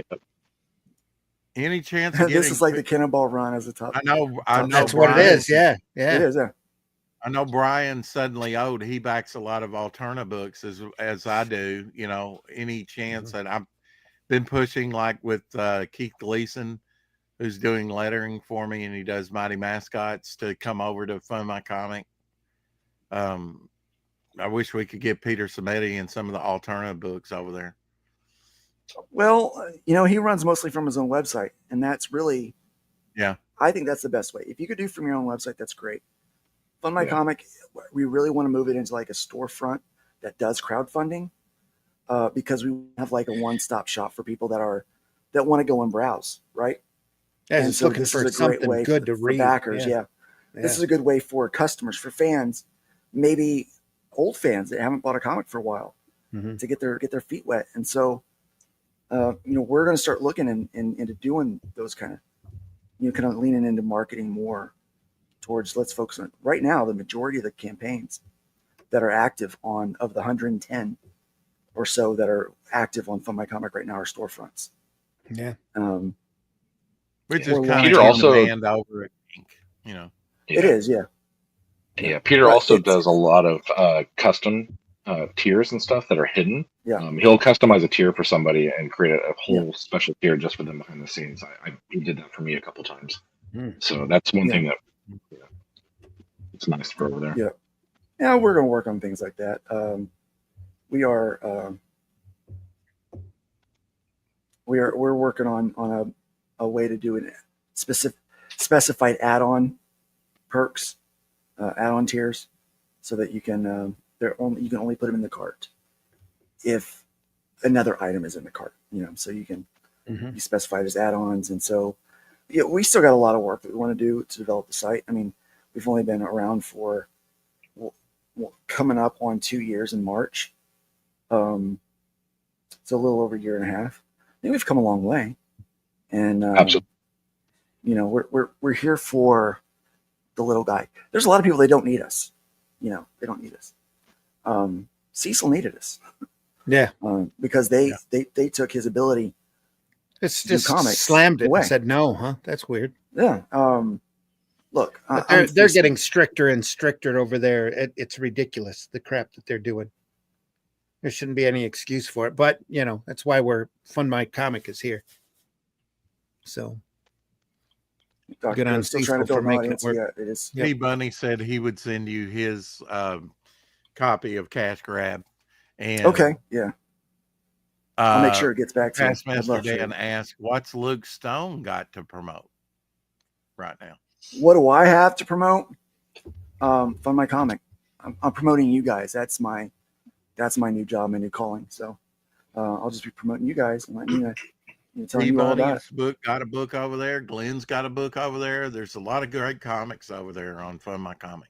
Fool's over there. Atlantean 2 will be there in March. Randy's got some. I've got one. Yep. Lots of good stuff over there. Hatch Check it out. From Glenn. Yep. Oh, I love that, by the way. Do you have the That's our- hybrids trades available over there? Nope. Probably Nope, should. I don't have any active. Oh wait, maybe I do. Let me check. I might have. Maybe I do. Doesn't even know. Well, I was thinking that it might pull that Fool down. Nobody's bought into it in a little bit. So Well, it's good to have it over there so people see it. yeah, As a storefront. it's a solid product. It's just, I don't know. Are you thinking about doing a Fool too? There is a Fool too. Okay, so I mean, having one. I just have to have it in color. That's all. But the artwork's been done for years. Oh, okay. Yeah, no, it's closed down. My hybrids book is closed down because it's over on the website and it's over on, that's the best place to sell it right now.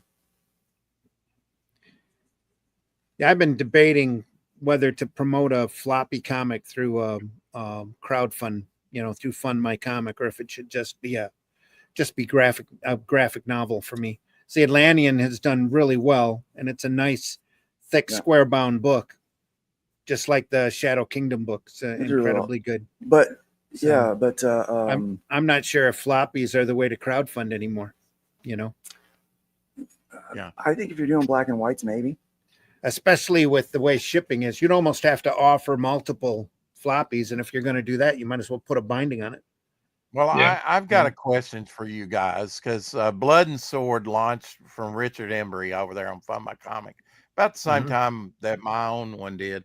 I charged $25 for my book, and then of course you add shipping to that. He charged like $5. Now we've done about the same amounts, almost the exact same amounts, but he sold over 200 books at like $5 a pop. So which way is to go? Yeah. You're definitely getting your book out there to more readers, a lot more readers. I think I've got 62 backers compared to his 200 and something, but we've done about the same amount on our campaigns. So different strategies, different ways to do it. Yep. Dr. Crow had a question, Luke, in the chat. Said, do you think a digital book would do well for someone just starting off? I think, I think if you focus on your marketing, and again, I guess let me share this. Anymore though, with print on demand, you really can't lose money offering a physical copy because everybody's not just for your physical copy, but a little bit of profit on top of that plus shipping. So you're not really losing money offering a physical copy. I think Stephen B from Bobcat Studios, he had 25 printed up of his first one, but it was print on demand and he had a full cover on both 1 and 2 of that issue. Yeah. So he even did a special cover stock, a full cover for that. If you are print on demand, you can do that. Yeah. If you are frugal and use a lot of restraint, you can do a physical, and offer a reasonable price for the physical, and still make it out at the end without coming out of pocket too much. And in my opinion, there's nothing like having that physical book. Right. Nothing at all. I mean, you can have digital copies all day and have them stored in your computer, and that's great, but there's nothing like having that physical book, especially if it's something that you've done. It's like holding a baby in your hands, literally. So this link, I just want to take a second here, and we're going over, so I guess we'll end at 2.5. We're already over. We're way over. Yeah. Yeah. So this link here. So much for 2-hour broadcast. To start here, okay? This is important. Here is, it's not just building your campaign. This goes over pre-launch marketing, active campaign marketing, how to craft a log line, developing an elevator pitch, all the stuff you need to know to be more successful at selling your book. Right? And I mean, it's fairly extensive. Read through it. Try to use what you can. Do your homework. Like, you have to do your homework if you're going to be successful. You have to be. You have to do your homework. There's just no way around it. Crafting a log line, this is so important. Learn how to craft a log line. You have to be able to sell that book. You have to figure it out. You have to figure out how to find an audience with what you're doing. You have to understand how to optimize your campaign page. So your actual page campaign that you're building, you can optimize the search by putting terms in there that help it sift to the top. And we go over all that here. And then once you've done your research, you can start a campaign. Like that's Yeah. I've got a campaign up, and I need to go over that material. I'll do that. Go over that. Go through the calculator, which is still being updated too. But yeah, there's a lot of information that you need to absorb. And too many people come into this with hopes and dreams, but very little information behind those. Aside very from, half-cocked. Half-cocked. You need to go into it full cocked. I am the right. And right now, we are not doing a 3% platform fee. We're doing a 2% for everybody across the board. Wow. Okay. It started out as an exclusive if you do the first month, right? And we lowered it because of the hard economic times. Mm-hmm. We're doing a special promotion where it's like, let's just lower it. And we might do some more things there still to come. But this is what's interesting. So let's say you run a campaign and you're just to figure out your last campaign and you made $3,000 on that one. Here is what you spent in fees. So given the Stripe fee and your platform fee, you lost $261 from the other platforms, even at 3%. But right now, everyone's at 2%. So you're only losing $158 on a $3,000 campaign. Yeah. I mean, that's more shipping supplies. That's, being able to offset, odd shipping costs that bump in there. Mm-hmm. If you're running one of our exclusive ambassador programs, it's 1%. Only $125 of your campaign goes to help keep the lights on with Fund My Comic. It is quite expensive to maintain the site. Just hosting alone is expensive. And then the development of new features. I mean, I don't know if people do any research on what development hours are, but it's anywhere between $100 and $200 an hour for development, for web development stuff. So it's an expensive gig. So yeah, so you can use this calculator to see what you would have saved. Roll back up and put 20K in there real quick.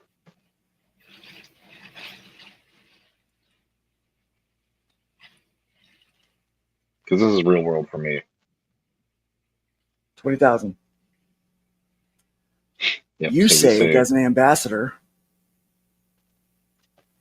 Yep. Almost $1,000. Yep. Look at That's that. huge. And that's one of the main reasons why we launched on FMC. Was obviously to save the money, but also to make more people aware that the site's there. It is actually helping people put money in their pockets. I mean, some campaigns barely cross $1,000. We're very, very lucky that we reached the funding goal that we did. We launched at just the right time. But the money to be saved is huge. So Cecil's goal is 50,000, right? Right. He'll hit that. I'm sure he will. Oh yeah, he's almost there. He's like 98%, 97%. That's what he would have lost. Yeah, that's huge. And this that's is what a lot of the smaller campaigns. This is what he gains to save. Yeah. If he becomes an ambassador, keeps even more money. You save, you get to keep in your pocket more than what some people are crowdfunding for at numbers like that. Yep. You know that. It's huge. It's huge. Yeah, because we don't do this to make money. We do this because we want to help people. That's what we're here for. Guys, it's been real fun today hanging out with you. I do appreciate it. Thanks for stopping by. We'll be live again next week. Mark your calendars. If you are interested in coming on the show to promote your work, just go ahead and get a hold of me, and we'll make sure that we get you on there. Thanks again for those who super chatted today. I do appreciate it. Your generosity is helping keep the lights on. Infinite Entertainment with his $10 worth, and then the Rabbit Hole Bunny over there with his $5. Thank you so much. We do appreciate you. You're the best. You're the best. Who's what? Guys, remember, you got to build up more than you tear down. You got to leave that wood pile higher than you found it. And by all means, my friends, please be careful out there. Let's be careful out there. Let's be careful out there.